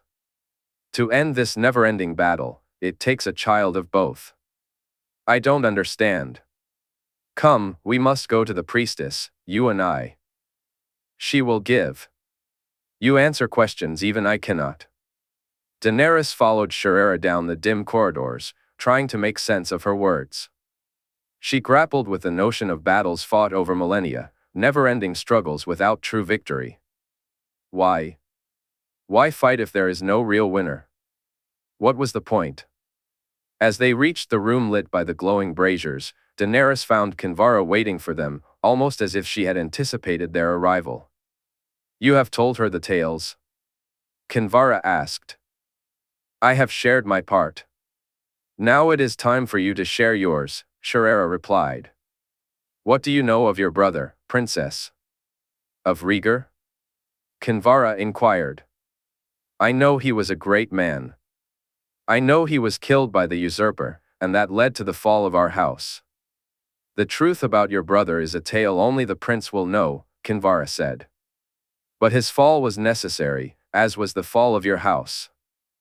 His role was to bring the prince into this world, it was never to see him rise or fulfill his destiny. He was meant to write the song, never to sing it. The song? Daenerys asked, intrigued. A sad song of a man who fell in love with a woman promised to another, a tragic love that could never last. A marriage doomed to lead to death, and a prince raised in obscurity. This was the song your brother wrote. Would you like to know what it sounds like when sung? I would, she said eagerly. You have a nephew, a prince, a king. He is Azor a High Reborn, the prince that was promised. He has birthed dragons from stone, and even as we speak, he is preparing to reclaim what was taken from his father, from your brother. Aegon died, Daenerys said, and both Kinvara and Shiera nodded. He did, Kinvara confirmed. But it is not he of whom I speak. Then who? Daenerys asked, her curiosity piqued. Jaehaerys Targaryen, your nephew. It is almost time, princess. Soon he will take back the throne, and then he will move against the darkness. He will need all of our help, for this battle will be the last battle. The Great War is coming. Princess, where will you stand when the time comes? I stand with my family, she said, her determination clear. Both Kinvara and Shiera smiled at her. Then let me tell you about the Song of Ice and Fire, Kinvara said. Chapter 78, The Heart is Abloom. Highgarden, 295 AC. Jon sat nervously on the bed, facing her. He had spent months anticipating this moment, rehearsing what he would say, yet now he found himself at a loss for words. In a moment of panic, he began with what he knew to be the wrong approach, an apology. I'm sorry that the letter didn't arrive on time. I never meant to worry you. I hope you know that, he said, meeting her gaze. Letter? She asked, confusion etched on her face. The letter explaining the mummery. Mummery? What mummery? Jon, what are you talking about? Margaery pressed, her brow furrowing. The assassin, the mummery in Lannisport. I sent a letter explaining it, but something happened. The man's horse had an accident, and so it arrived late. He watched as her expression shifted almost instantaneously. First came anger, then hurt, and finally, back to anger. Unfortunately, it was the anger that Margaery chose to voice first. You performed a mummery? You faked an attack? Do you have any idea how Sansa felt? How I felt? I thought you were dead, Jon. I cried for you. Had it not been for Fawn, I would have. Margaery, I'm sorry. It was a mistake, an accident. If the writer had arrived on time, if the letter had reached you. Sorry? Do I really mean so little to you? Do you care so little about my feelings that you would put me through this much worry? That you would hurt me like this? Margaery, please, he pleaded, panic rising in his voice as she stood up from the bed. My heart was breaking, Jon. I thought you were gone from me, and now I find out it was just a mummery, an act. What am I to think? How can I know what's in my heart, what's in yours, when you would hurt me so? Jon realized just how badly he had messed up, how deeply he had wounded her. He had tried to fix things, and though Fawn had helped somewhat, he knew the damage was done. Jon felt terrible about what he had done. You are all that's in my heart, Margaery. You have been for as long as I can remember. Ever since you left, you've been there with me every day. When I look at your favor, I feel your presence, he said, touching the ribbon tied to his belt. When I look at the drawings I've done of you, and when I close my eyes, you're all I see. Jon, she replied softly. One day, I'll be sitting on a throne. People will look to me and call me king. Do you want to know what I'll be looking at? He moved closer and took her hand in his. She said, her voice barely above a whisper. My queen, you. He heard her gasp and saw the tears in her eyes, but then a smile broke through as she looked at him. He reached out, gently wiping away her tears, his hand brushing softly against her cheek. You are who I want by my side. You are who I want to be my queen, now and forever. Jon, Will you? Will you be my queen? Yes, I will. Of course, I will.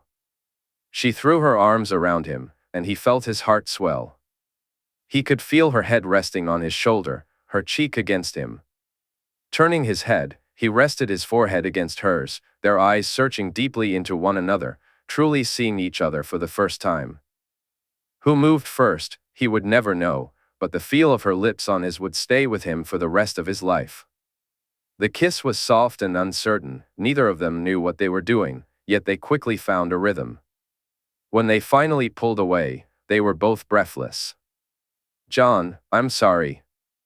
"I didn't mean," she said, her face flushed. "I'm not," he replied, and she chuckled, playfully slapping his shoulder. He took her hand, and they walked back to the bed, sitting even closer together while still holding hands. For a moment, it felt awkward and uncomfortable, both of them struggling to find the right words, before he turned to her and Jon began to speak. "I really am sorry, Margaery. I never meant to cause you pain.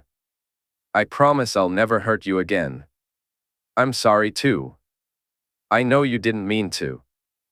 I was just..." "I know," he said as she moved closer, leaning in and resting her head on his shoulder. He felt his arm wrap around her back, pulling her even closer. For what felt like an eternity, they sat there in silence, simply enjoying each other's presence. When he heard her yawn, he chuckled, causing her to turn and look at him. Soon, they were both laughing. "We should speak to your grandmother," he suggested, noticing the breath hitch in her throat. "You mean to ask for my hand?" she asked, her eyes sparkling and a lopsided smile on her face. "I'm a king, I mean to demand it," he replied, laughing once more. "Is this truly what you wish, Jon?" she asked, her voice almost nervous. "It is, Margaery," he assured her, and her smile returned.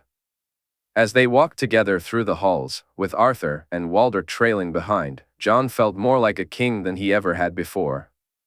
All the choices, decisions, and plans felt somewhat detached from him. But this moment, this felt real. By the time they reached Olenna's Solar, he found himself transformed back into the nervous boy he rarely was these days. Margaery took his hand as they entered, where Olenna sat at her desk, looking even more intimidating than usual. "Grandmother, Jon wishes to speak to you." "We both do," Margaery said. "About what, sweetling?" Olenna replied, raising an eyebrow. "About the future, my lady." "About our future," he said, glancing at Margaery for support. Later, as he walked to Jaime's rooms, Jon was in a daze. Olenna had not only given her permission, she had been so happy about it that he briefly wondered if he was in the wrong room, speaking to the wrong person. Olenna had asked to speak to Margaery alone, and he had reluctantly agreed to meet with her later, struggling to grasp the weight of the moment. Jon hesitated, feeling the weight of his decision. He had to walk away and leave her there. When he reached Jaime's room, he knocked, and to his surprise, it was Jaime himself who answered the door. There was much to discuss, and since it also concerned Arthur, Jon invited him to join them. The rooms they had given Jaime were undoubtedly the best in Highgarden. After checking in on Joanna and seeing that she was asleep, Jon turned to Daisy. "Would you like to join us?" "I could really use your opinions," he asked. "What is it, Jon?" Jaime inquired as they settled down. Jon took a deep breath. "There are a few things, my lord, but I'll get to the most important one first.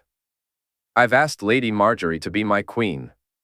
He watched as smiles broke out on both Daisy's and Jaime's faces. Their happiness was evident, but it was clear they were not surprised. "You knew?" Jon asked. "We suspected, Jon, but we wanted you to make your own choice.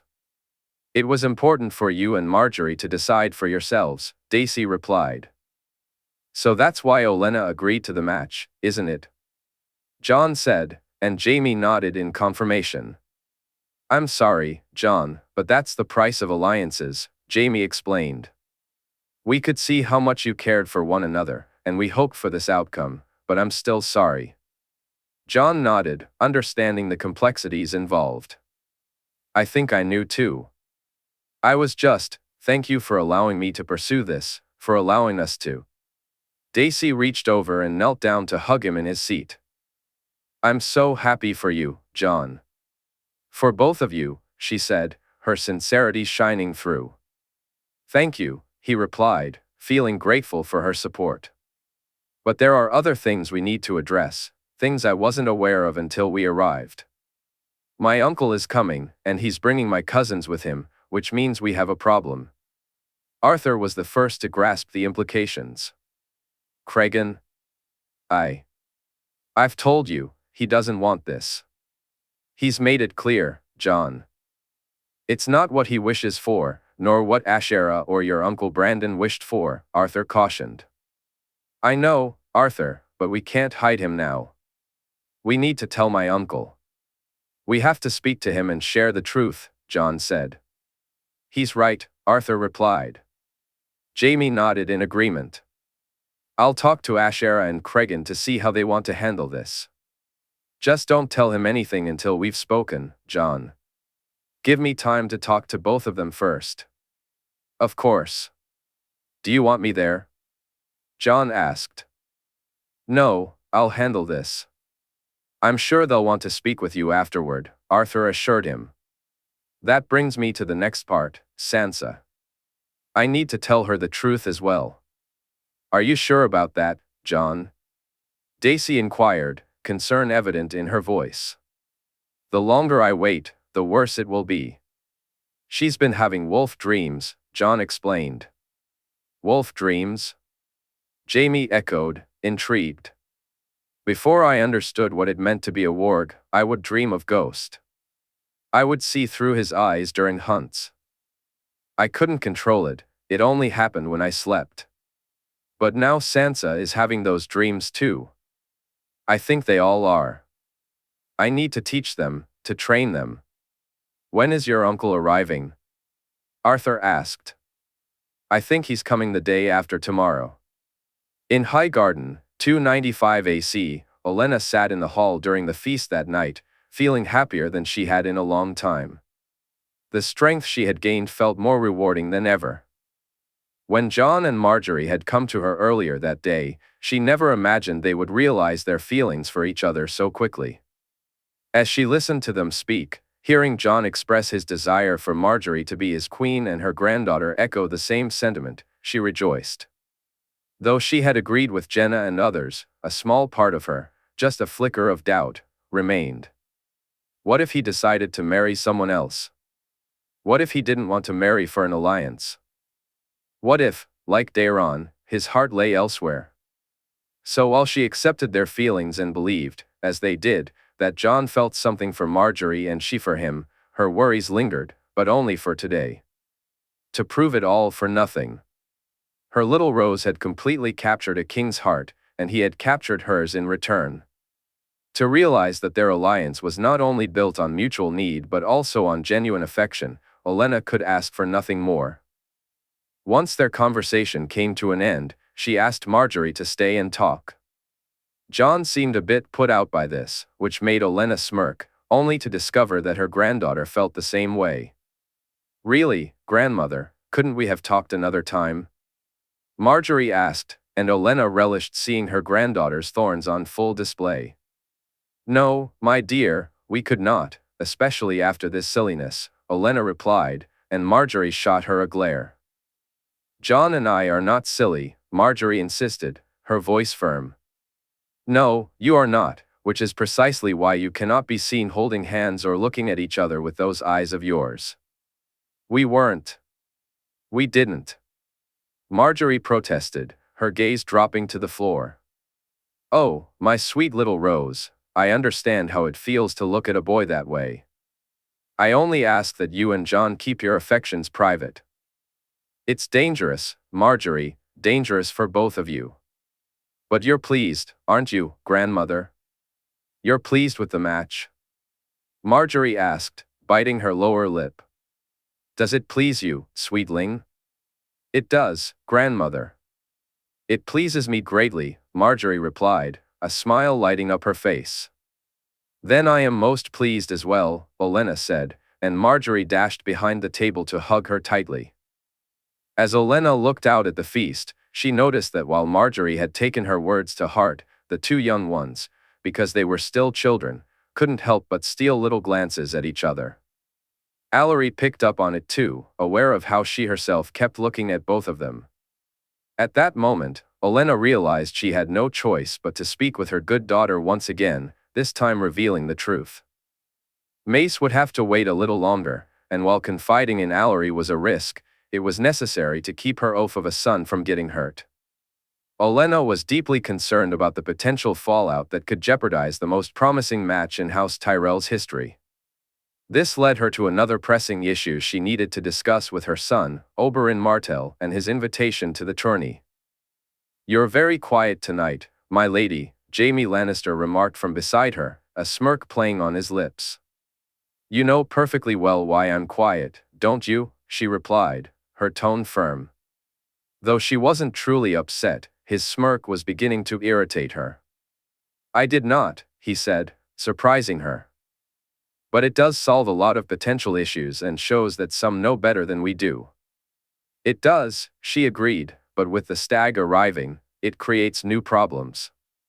"You think Robert may notice?" "Huh. Unless it's in a glass or falling out of a dress, that man would notice nothing. It's the mockingbird I'm worried about. Littlefinger is no trouble, my lady. If he becomes one, well, if a master of whisperers can fall, then anyone can," he said, exuding confidence that made her believe him. "Why hasn't he?" she inquired. "Timing, my lady. All things happen at the right moment." Once again, Olenna found herself surprised by Jaime Lannister. Whether it was him, his brother, Jon, or a combination of them all, they were proving to be surprisingly adept at this game, despite having entered it only recently. She took a sip of her wine, appreciating the company of like-minded individuals. The stakes were too high to gamble with those who lacked the necessary skills. She called for Allery to join her before retiring for the night, and her good daughter was more than happy to comply. As they settled in her solar, Olenna contemplated where to begin and what to say. In the end, she realized there was no option but to speak the full truth.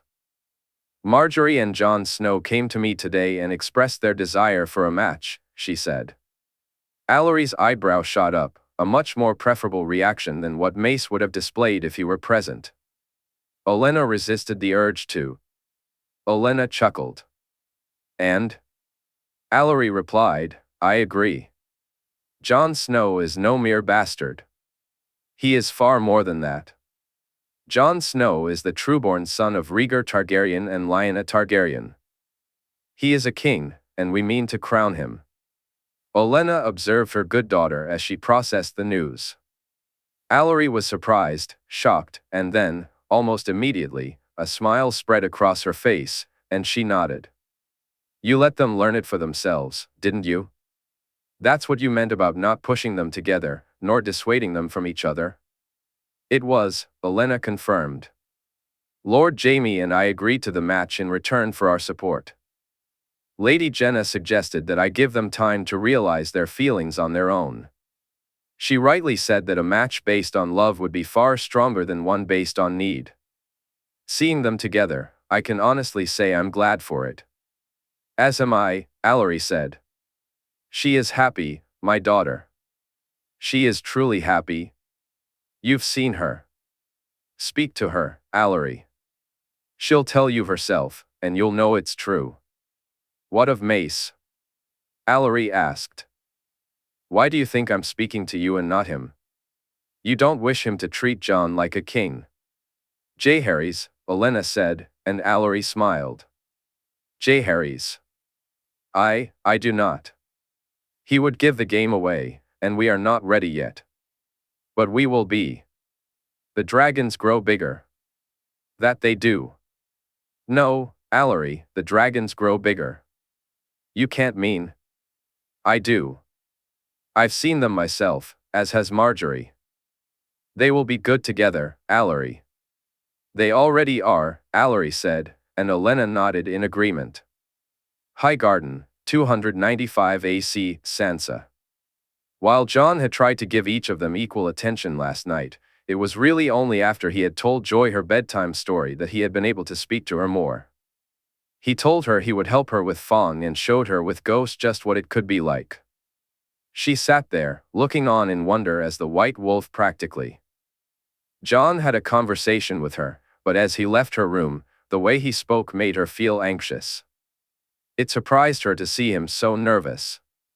Jon was perhaps the most confident person she knew, even more so than Margaery, Loras, Robb, or even Willis. He carried himself with a presence that few others had, never arrogantly, but always with assurance. So, witnessing his nervousness weighed heavily on her mind. It troubled her sleep, and as she broke her fast, she felt Margaery looking at her oddly. She walked with her friend to the quietest part of the gardens, a secluded area with a small bench and a covered pavilion where they could sit in the shade. When she saw Jon sitting there, flanked by his guards to ensure no one could enter, and Ghost by his side, her own nerves began to rise. "If you need to speak to me, I'll be right outside," Margaery said. She nodded, then walked in to join her brother. "It's beautiful here. Are you happy, little sister?" Jon asked as she settled beside him. "I am, very much so. It's a dream, Jon, a beautiful dream." Margaery, Willis, Garland, Lady Allery, Lord Mace, and Lady Olenna, I've learned so much from them all. Thank you for suggesting it to Father. I only wished for you to be happy. Seeing you like this means so much to me, little sister, he replied, though his smile was tinged with sadness.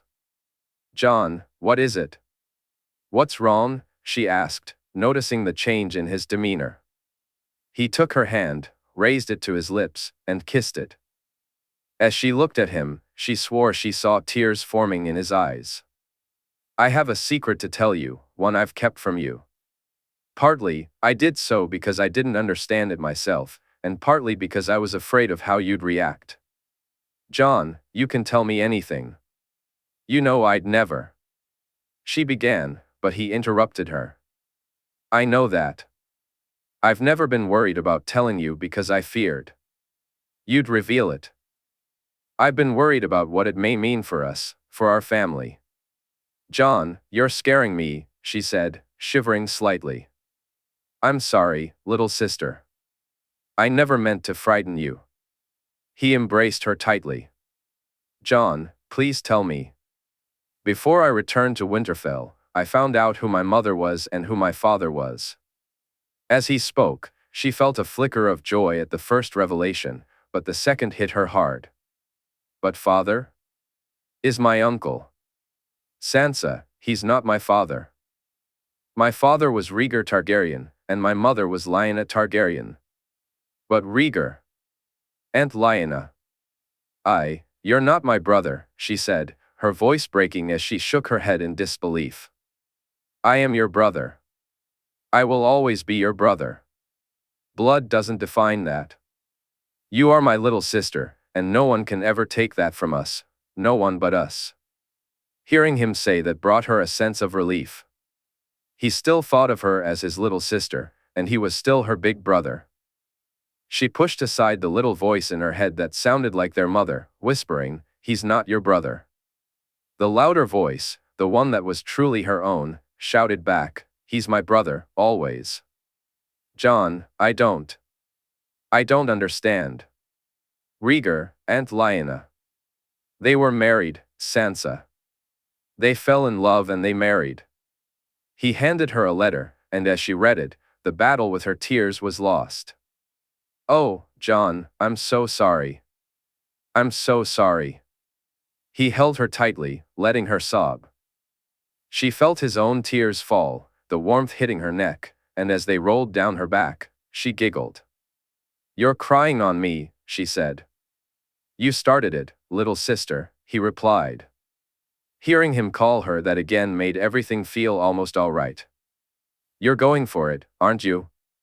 I am. Sansa, I have to. It's what they wished for me.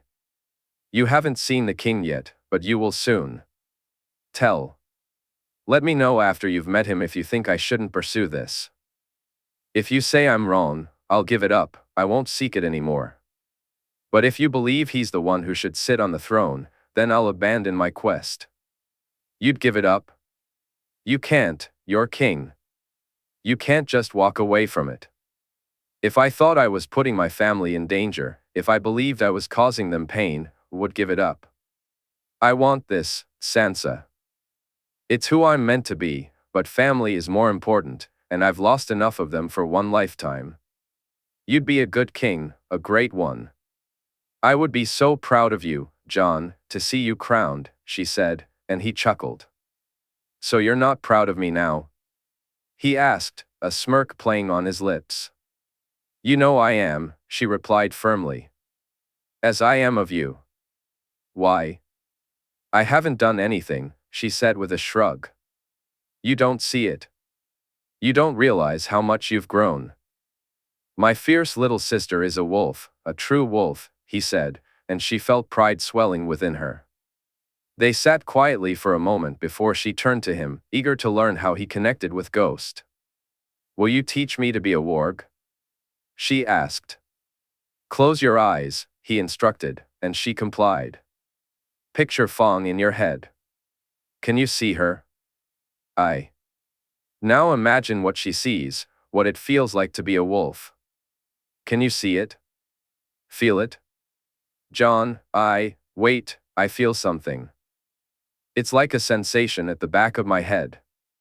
Reach for it. That's Fong. You'll see a door. If it's open, walk inside. I see it. Jon, I see it. She exclaimed excitedly. Bring her here, he said, though she barely heard him. The door was open, inviting, and as she walked through it, she felt at home. She left dusk behind and began to move through the gardens. She was close, so close, and could almost sense her 2 foot moving through the flowers, navigating the trees and hedges. She spotted another one, a pretty 2 foot who smelled of flowers. The one closest to her brother's 2 foot, she licked her hand as she passed. She moved by the giant 2 foot, the kind that reminded her of where their mother and father had come from. Then she saw them, the 2 foot belonging to her brother and the one that belonged to her, the one kissed by fire. She licked her hand again, and then she was gone. But she felt happy, knowing she would return. Sansa, are you all right? Jon asked. I did it, Jon. I did it. Sansa exclaimed as she opened her eyes. You did. He reached out and rubbed Fawn's head, running his fingers through the fur behind her ears. Sansa saw the wolf lean into her, and she briefly closed her eyes, feeling the door still open. She smiled. Jon took her arm, and they walked from the garden, meeting a nervous Margaery outside. Her friend looked from Jon to Sansa. Sansa? Margaery asked. Jon is my brother. Nothing can ever change that, Sansa replied, and both Margaery and Jon smiled, with Jon kissing her cheek. Nothing, he said as they headed back inside. In Highgarden, 295 AC, Oberyn Martell had ridden up the Rose Road. The horses they brought with them were far too numerous to take on a riverboat, meaning their journey took days longer than they had expected. Along the way, he learned that the king and queen would be attending, and with each passing day, he felt his fury rise. He hadn't seen Robert Baratheon in 12 years, and he had no desire to see him now, unless it was at the end of his spear. Were it not for Jon, he would have turned around and returned to Dorne. But he needed to see his nephew, and with the stag arriving, he had to provide a distraction.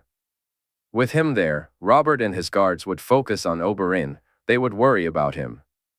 Robert would no doubt try to provoke him, but for Jon's sake, he would allow it, something that irked his children. Surely, you can't mean for us to accept insults, father? Obara said angrily. We have a goal, Oberyn replied. A plan, my children. We will see your cousin on the throne, witness Rhaenys soar and bring destruction to the stag and the falcon. But we are snakes, we lie in wait and sometimes play weak. We choose when to strike, we do not allow others to choose for us. As you say, father, Nymeria replied. What of the oath of Highgarden? Let him insult me as he wishes. I care not, and neither should you. Willis knows the truth, and if the roles were reversed, would you not feel as he does? I would, Tyene said. As the keep came into view, Oberyn hoped he could remain true to his own words. They rode through Highgarden and into the labyrinth, finally arriving at the main entrance where the Tyrells were lined up. Willis smiled, while his father scowled. Oberyn returned his friend's smile, pleased to know that Willis was aware of Jon and eager to discuss it with him. They dismounted and were welcomed as expected. Mace was curt but polite, while his wife leaned more toward the latter. Willis greeted Oberyn so warmly that Mace appeared affronted by his own son. Ser Garland was less effusive, but it was Lady Margaery who took him by surprise. The genuine smile on her face was striking. Welcome to Highgarden, my prince, she said, and he nodded, kissing her hand. I am honored to be here, my lady. Lady Ilaria, you look stunning, Margaery complimented. Had he not been speaking to the girl's grandmother at that moment, he might have seen Mace almost topple over, though he did hear the snort of disbelief. I look forward to seeing and learning more about your home, my lady, he said to Olenna, who allowed him to kiss her hand. I'm sure there is much for us to learn, my prince. The rooms they were shown to were quite pleasant, and he wondered if Mace had allowed them to stay there or if Olenna had insisted on it. Either way, it didn't matter.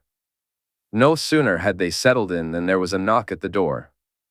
It's good to see you, uncle, Jon said. Oberyn embraced his nephew as he entered the room. You too, nephew, he said warmly. Aunt, Jon replied, smiling as Ilaria wrapped her arms around him even more affectionately than Oberyn had. Nephew, you look well, happy even? Ilaria remarked with a playful smirk. I am. I have some news for you both. I've agreed to a match with Lady Margaery, Jon said, a grin spreading across his face. He caught the knowing look on Ilaria's face that seemed to say, I told you so. You are happy with this match? Oberyn asked, and Jon nodded. Then I wish you both good fortune. Thank you, uncle. Jon understood the price of Olenna's support. He knew it would come with conditions. Although he had anticipated Doran might suggest an alliance, seeing Arianne with Tyrion, and knowing who Tyrion was, meant they might be gaining a prince as well. More importantly, as Ilaria had pointed out, this was a love match waiting to unfold, and he was pleased that Jon had reached the same conclusion. You heard that Robert is coming?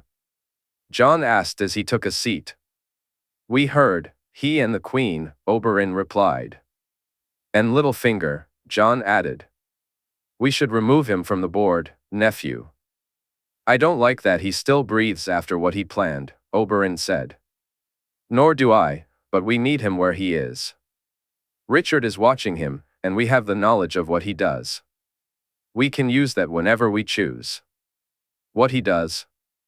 Ilaria inquired. He is cuckolding Jon Arryn. We believe the boy is his, Jon explained, and Oberyn smirked. You mean to inform Jon Arryn of this? Ilaria asked. When the time is right, yes, I do. I don't understand, why wait? Ilaria pressed, looking between the two men. Because, my love, imagine having to prepare your men for war, and then discovering your closest friend was sleeping with your wife. What if your son was his and not yours? What does that do to you and your standing? Oberyn explained, and Ilaria nodded in understanding. To your allies, Jon added. The Tullys, Ilaria said. Exactly. The Rivellins are already fractured. How? What do you think the Tullys will do if this comes to light? If Jon Arryn decides to remove his heir or accuses his wife of infidelity? Family, duty, honor, Oberyn replied, and Jon laughed. As if they've ever truly lived up to those words. How is Tyrion, nephew? Ilaria asked. He's well, at least doing better.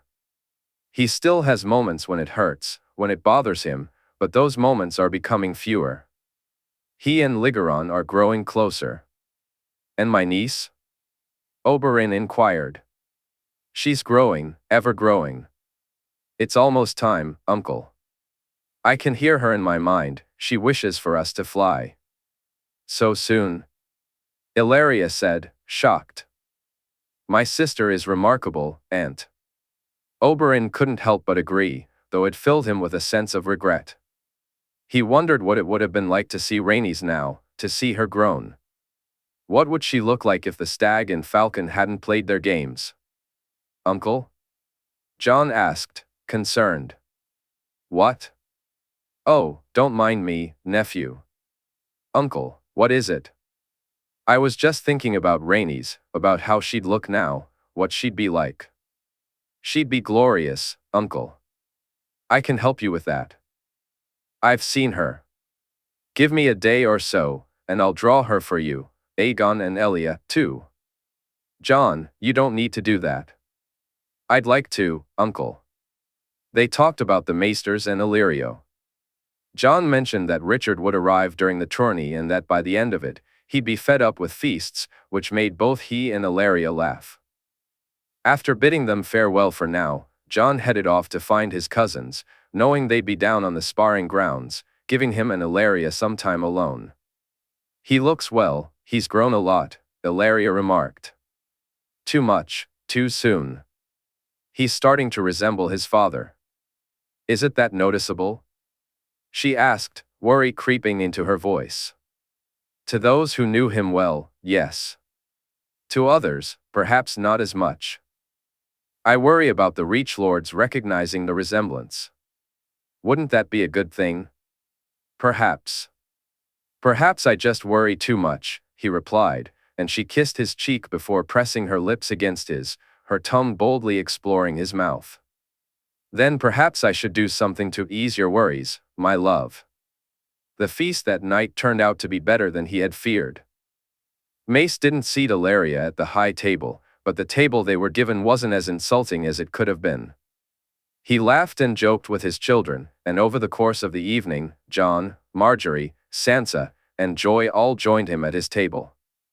He was surprised to hear that Ned Stark would be arriving the next day, but he looked forward to it all the same. The king was still a few days away, so he planned to enjoy this time for now.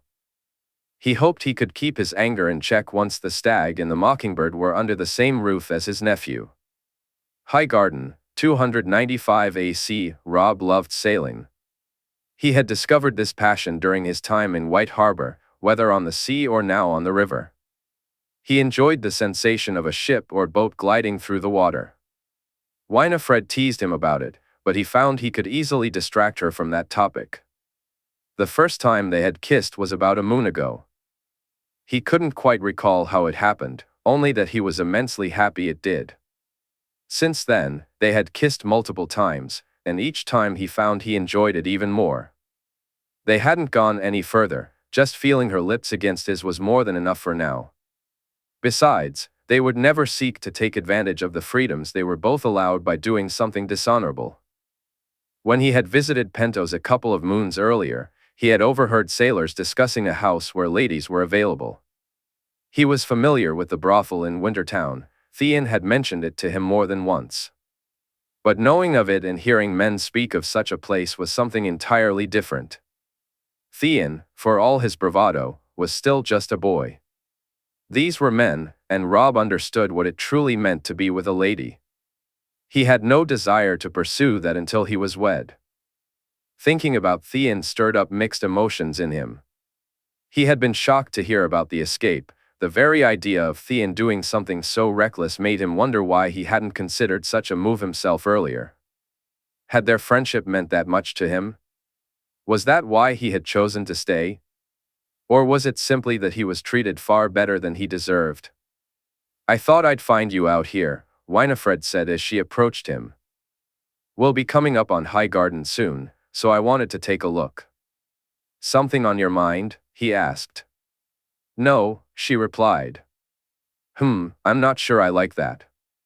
You're supposed to be thinking of me, Robb Stark, she pouted. I find that when I think of you, my lady, my mind keeps picturing your lips, he said. She leaned forward and gave him a quick peck on the mouth. Really? Call that a kiss, he joked. But before she could kiss him properly, they both heard her father's voice. There it is, Highgarden, Wylis announced, and they turned to see it in the distance. It's beautiful, Winifred said, her eyes wide with wonder. Aye, it is, Robb agreed. As they rode from the docks to the keep, he was amazed by the vibrant colors all around, flowers blooming, enticing smells filling the air. The sensory overload was delightful, and he could see he wasn't the only one captivated. Winifred and Willa looked from one sight to another, marveling at the flowers, the fruit trees, the lush grasses, and the thriving crops, their faces lit with amazement. When they finally reached the castle, Robb was surprised to see Lord Mace and his family outside. With so many lords already arrived, it was unexpected, especially since Lord Wyman, while significant, wasn't the most prominent lord present. But that thought faded quickly when he spotted his sister and brother standing with them, and he watched as Grey Wind joined Ghost and Fawn in their playful antics. Lord Manderley, Robb called out, ready to greet his friend. Welcome to Highgarden, Lord Mace said. Lord Tyrell, I thank you for the invitation, Lord Wyman replied. Ah, Lord Stark, I'm sure it's not me you wish to speak to, Lord Mace remarked, nodding as he moved down the line. It's good to see your brother, Sansa said, and before he could respond, she hugged him. Aye, you too, Sansa. Robb. Jon, they both said, laughing as they embraced each other warmly. I'm glad you've come, brother, Jon said. Aye, me too. I've been wanting to spar with you for ages. Learned some new tricks, have you? Jon asked, and Robb just smirked. Jon led him to his room, accompanied by Sansa and Loras, whom he hugged just as warmly as he had his brother and sister. Lady Margaery was also there, and he had to admit she was a beauty. He felt relieved that both Willa and Winifred were shown to their rooms as well. He had worried they might be overlooked during this family reunion. Father is coming, Robb. He's to arrive later today. For true? Robb said, excitement bubbling within him. I, he, Arya, and Bran, Jon replied. The whole pack. Are the wolves coming too? Robb asked eagerly. They are, and Lya as well. He smiled at that. When he had received his father's letter mentioning the wolf, it felt so right. His father had his own, and they all had theirs, something about it screamed pack to him. However, the excitement of his arrival was now fading in comparison. Soon, he would see his whole family. Yet, almost as soon as the thought crossed his mind, guilt washed over him. Wasn't his mother part of their family too? She had written to him, and he had written back. Even if he didn't agree with her views in those letters, she was still his mother, and he loved her. He had promised he would, when possible, visit her, that he would travel to see her and his uncle in Riverrun. Now, being here, he felt a little more guilty about that promise. Are you well? Jon asked, glancing back at the girls chatting behind him. I was thinking of my mother, Robb replied sadly. I'm sorry, Robb. Thank you, Jon, he said, shaking off the heavy thoughts. Father will be here soon, and I can speak to him. When did you arrive? He quickly changed the subject. By the time Robb had bathed and changed, a servant arrived to inform him that his father's party had been spotted. He hurried after the man, following him to the main doors, grateful for his assistance. Gods only knew what he would have done without the servant guiding him. During his brief walk with Jon and Sansa earlier, he had already felt lost. As he stepped outside, he saw Jon and Sansa playing with the wolves, Lady Margaery giggling beside them. Where are they? He asked as he approached, noticing Grey Wind once again frolicking with his brother and sister. Grandmother says they've just entered the town, Lord Robb. They should be here within the hour. Thank you, my lady, he replied with a smile, which she returned. He then noticed that both Jon and Sansa hadn't even acknowledged his presence. "Do those two ever stop?" he chuckled. "Careful, Stark. There are more of us than there are of you," Jon teased, making him laugh. "For now, Jon. For now." Highgarden, 295 AC, traveling on the Pinnacle ship was like nothing Ned had ever expected. The fact that Jon had designed this ship was something he could hardly comprehend. Seeing Bear Island again and noticing the changes, the docks, the new keep being built by the shore, the number of men working, was incredible to him. The capacity of these ships and their speed left him speechless for the first few days. Meej had laughed when she spotted him on deck, though she admitted she too was taken aback by how well the She-Bear sailed. With Meej attending the tourney, Ser Jorah couldn't join them, but he insisted that his wife and babe did. Lannisters had reluctantly agreed, knowing it was for the sake of her family. He was pleased to see how well she got along with Elle, but it was nothing compared to the bond between Arya and Lyanna. Never had he encountered a girl more aptly named than Lyanna Mormont. She embodied the wild spirit of his sister and the fierce determination of the Mormonts. It was clear that, just as Arya was for him, Lyanna was her mother's favorite, and he took to the girl immediately. "They'll be good for each other, they're already thick as thieves," he chuckled one evening as he enjoyed his dinner. My little bear doesn't laugh often, but look at her, Ned. "It's heartwarming to see her have fun," Meej replied. "It is. I'd be tempted to let her go now, but I promised myself one more year. We'll wait for her, though I fear it'll be hard for them to part when the time comes." All of them had been astonished by Oldtown, the Hightower, the Citadel, and the lavish feasts provided by Lannisters' family. However, it was the ride to Highgarden that truly opened his eyes. It wasn't the bountiful fruits, the crops, or the beautiful flowers that impressed him, but rather how well-maintained and easy to travel the Rose Road was. Although he disliked the heat, and his children enjoyed the freshness of the fruits, he was calculating the travel time and was amazed. "We need to do something with our roads, Meej. If they can maintain it like this, we should be able to travel just as easily," he said. It would make trade easier." "Gods, Ned, why weren't we trading before?" she asked, her tone devoid of reproach, just genuine curiosity. "I think we're too stubborn, Meej. We focus on the changes rather than the benefits. The benefits are too significant to ignore, Ned. We can achieve so much more now because of them." And we will," he replied as they settled down for the night. It took them 2 more days to reach Highgarden itself. While it was certainly lovely, he could see that both he and Meej preferred the familiarity of their own home. He smiled, reassured that Sansa being here was the right choice. She would undoubtedly be happy. Soon enough, he would find out for certain, and he felt a surge of anticipation at the thought of seeing his children again, Robb, Sansa, Jon. He would see them all. The Tyrells were lined up outside, and he tried to match faces to names. The large man must be Mace, with his wife beside him. The one with the cane was Willis, and the other must be Garland.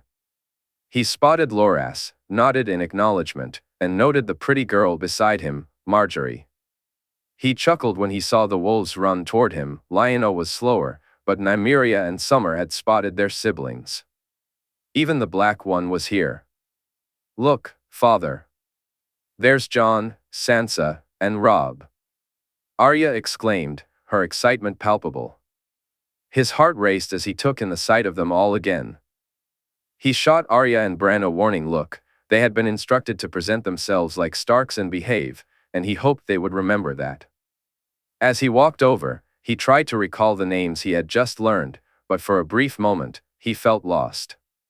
"Lord Stark, welcome to Highgarden," Lord Mace greeted him, and he felt a wave of relief as the name came back to him. "I thank you, Lord Tyrell, both for the invitation and for my daughter." "I am in your debt, my lord." "Think nothing of it, my lord," Mace replied, his large smile unwavering as he introduced his wife. "My lady, an honor," he said. "Lord Stark," she acknowledged. May I present Lady Meage Mormont and Lady Jarell Serwyn, my lord, Mace continued. My lady, he said to Meage, who he could tell was resisting the urge to roll her eyes. Lord Willis, my daughter writes of you often. My thanks to you for all you've done to make her feel so welcome, my lord. It is I who should be thankful, Lord Stark. Lady Sansa brightens Highgarden with her presence. May I introduce my grandmother, the Lady Olenna Tyrell? My lady, I've wished to meet you for quite some time, he said earnestly. And I have you, my lord. I look forward to speaking with you, she replied. Very soon, he said. As do I, my lady, replied Ser Garland. My lord, came the response. Lord Loras, it's good to see you again. You too, Lord Stark. May I present my sister, Lady Margaery Tyrell? My lady, I'm honored to meet you. Sansa has called you a true friend, and for that, you have my gratitude. And you have mine, my lord. I'm so happy to have my friend staying with me, Margaery said, her smile beaming. Sansa, he said, and she hugged him, disregarding all propriety. He heard Arya giggle in the background. Father, I'm so happy you've come. Robb, he replied, embracing his son.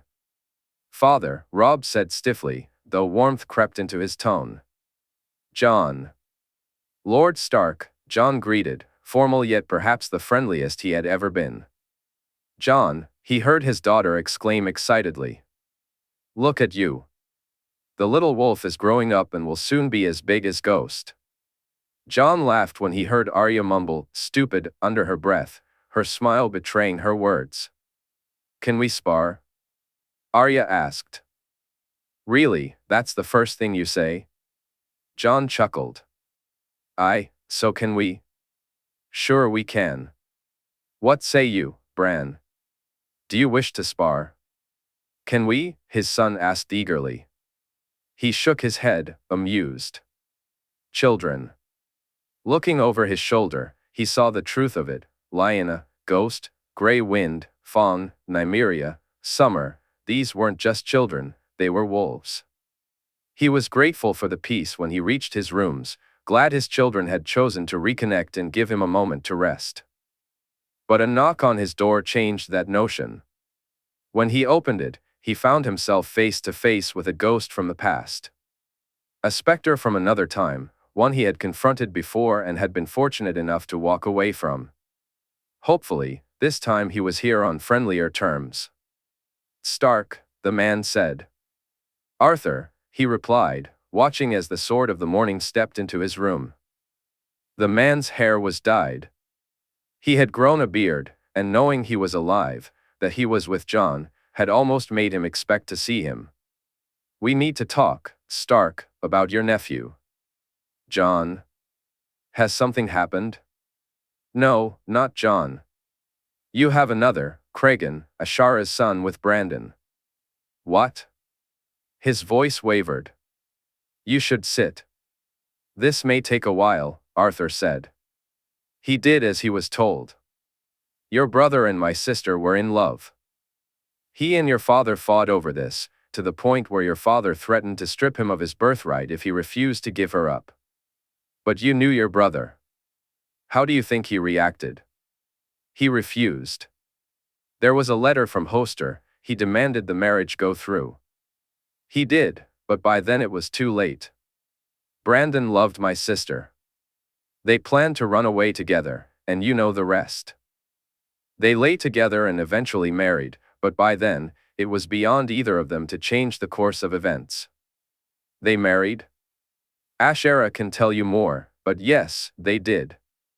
While your brother was a prisoner, they married. They had already sworn their vows to each other in front of the heart tree. Though she couldn't release him, he pressed her to bring him a septon. That's as much as I know.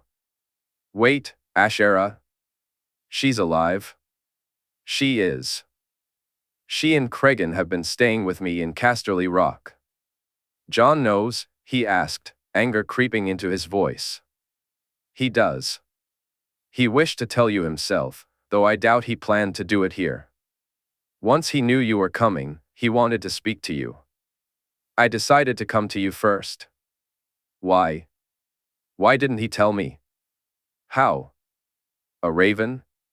A letter? This isn't something you just write down and send off. Even knowing you'd be the only one to receive such a letter, do you think that's him? Do you think he'd act that way? No, he said, shaking his head. No, he wanted to tell me himself, but this is not his tale to share. Tell me, he urged. My sister wishes to speak with you. She wants you to meet your nephew and for his family to meet him. Is he truly Brandon's son? What are you suggesting? Arthur replied, glaring at him. No, I didn't mean it that way. I'm sorry. It's a shock. I have another nephew, a trueborn son of my brother. Do you know what this means? It means nothing. He doesn't wish it, and she doesn't wish it for him. It was never meant to be his. He is the rightful lord of Winterfell. Talk to my sister Stark. It's not what he wants. You are lord of Winterfell, just as your brother wished you to be. Arthur decided to leave it at that for now. Jon, how is he? He's good, Stark. There are things you need to discuss with him, your wife being one of them. My wife? Speak to him. I'll arrange for you and Ashera to meet. Arthur stood up. As he walked toward the door, he saw Jon place a full helm on his face. With it, he looked just like another guard, and Arthur hoped it would be enough to keep him out of attention. Having Jon by his side eased his mind about his nephew's safety. The man who tried to hurt Jon would have to pass by the sword of the morning, and Arthur knew from experience that few could manage that. Arthur, I'm glad you're alive. As am I, Stark. As he washed in the bath and readied himself for the feast, his thoughts kept drifting back to his nephew, the nephew he hadn't known about. Was he a usurper like Robert? Was he denying yet another nephew his birthright? Arthur said he didn't want it, but was that just because of Jon? He needed to speak with him, talk to his mother. Gods, Ashera was alive. Brandon had married her, had loved her. What had his father done?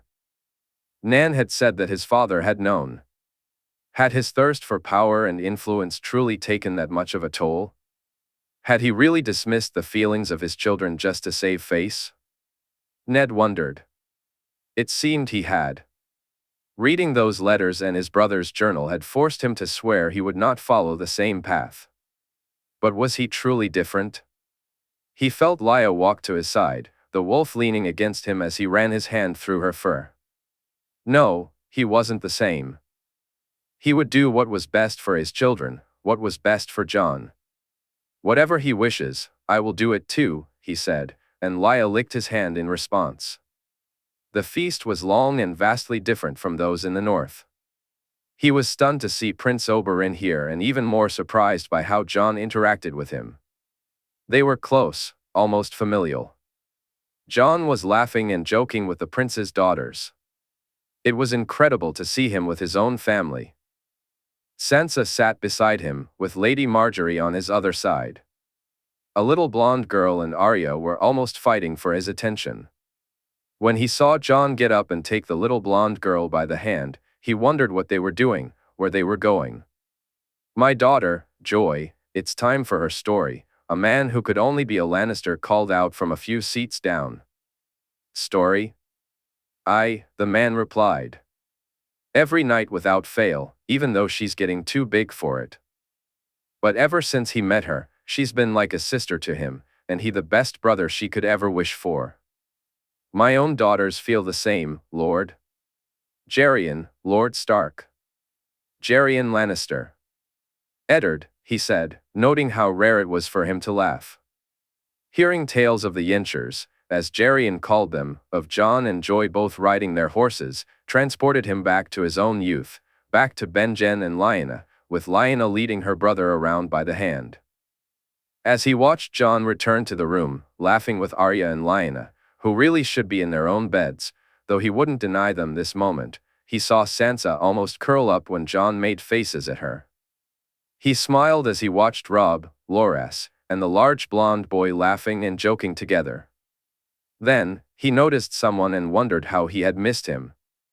There was no doubt the boy was Brandon's son. He sat at the table, and if it weren't for Jon grabbing their attention, he was sure his children would have been focused on their other cousin. As he looked around the room, he finally spotted her. Her hair was blonde, and she was older now, but it was Ashera. She was staring at him, and he smiled, hoping it was a friendly gesture. He felt glad when she returned the smile. Before he could say anything, Prince Oberyn approached him with a beautiful woman by his side. "Lord Stark," Oberyn greeted.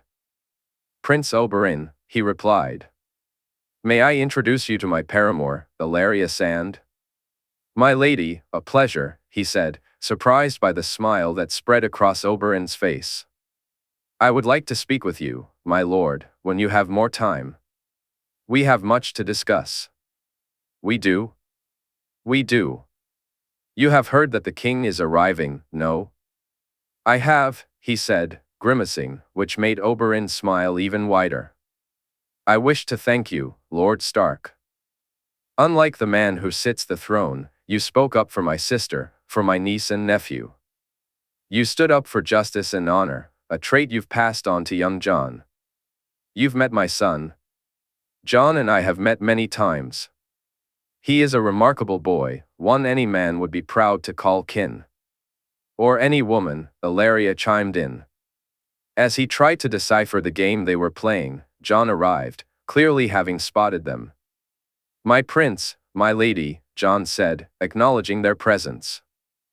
"Ah, Jon, we were just telling Lord Stark about our meetings and how we would be proud to call you kin. You honor me, my prince, my lady. Lord Stark, may we have a word?" "Of course, Jon." "Prince Oberyn, Lady Ellaria." "Lord Stark," the prince said, placing his hand on Jon's shoulder almost protectively. "I'm sorry, my lord, I haven't had a chance to catch up, there's so much we need to discuss." "Indeed. Perhaps we can meet tomorrow. Does this place have a god's wood?" "Yes, the three singers. I'll come for you before we break our fast." "All right."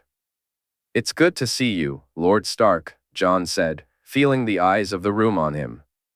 "You too, Jon."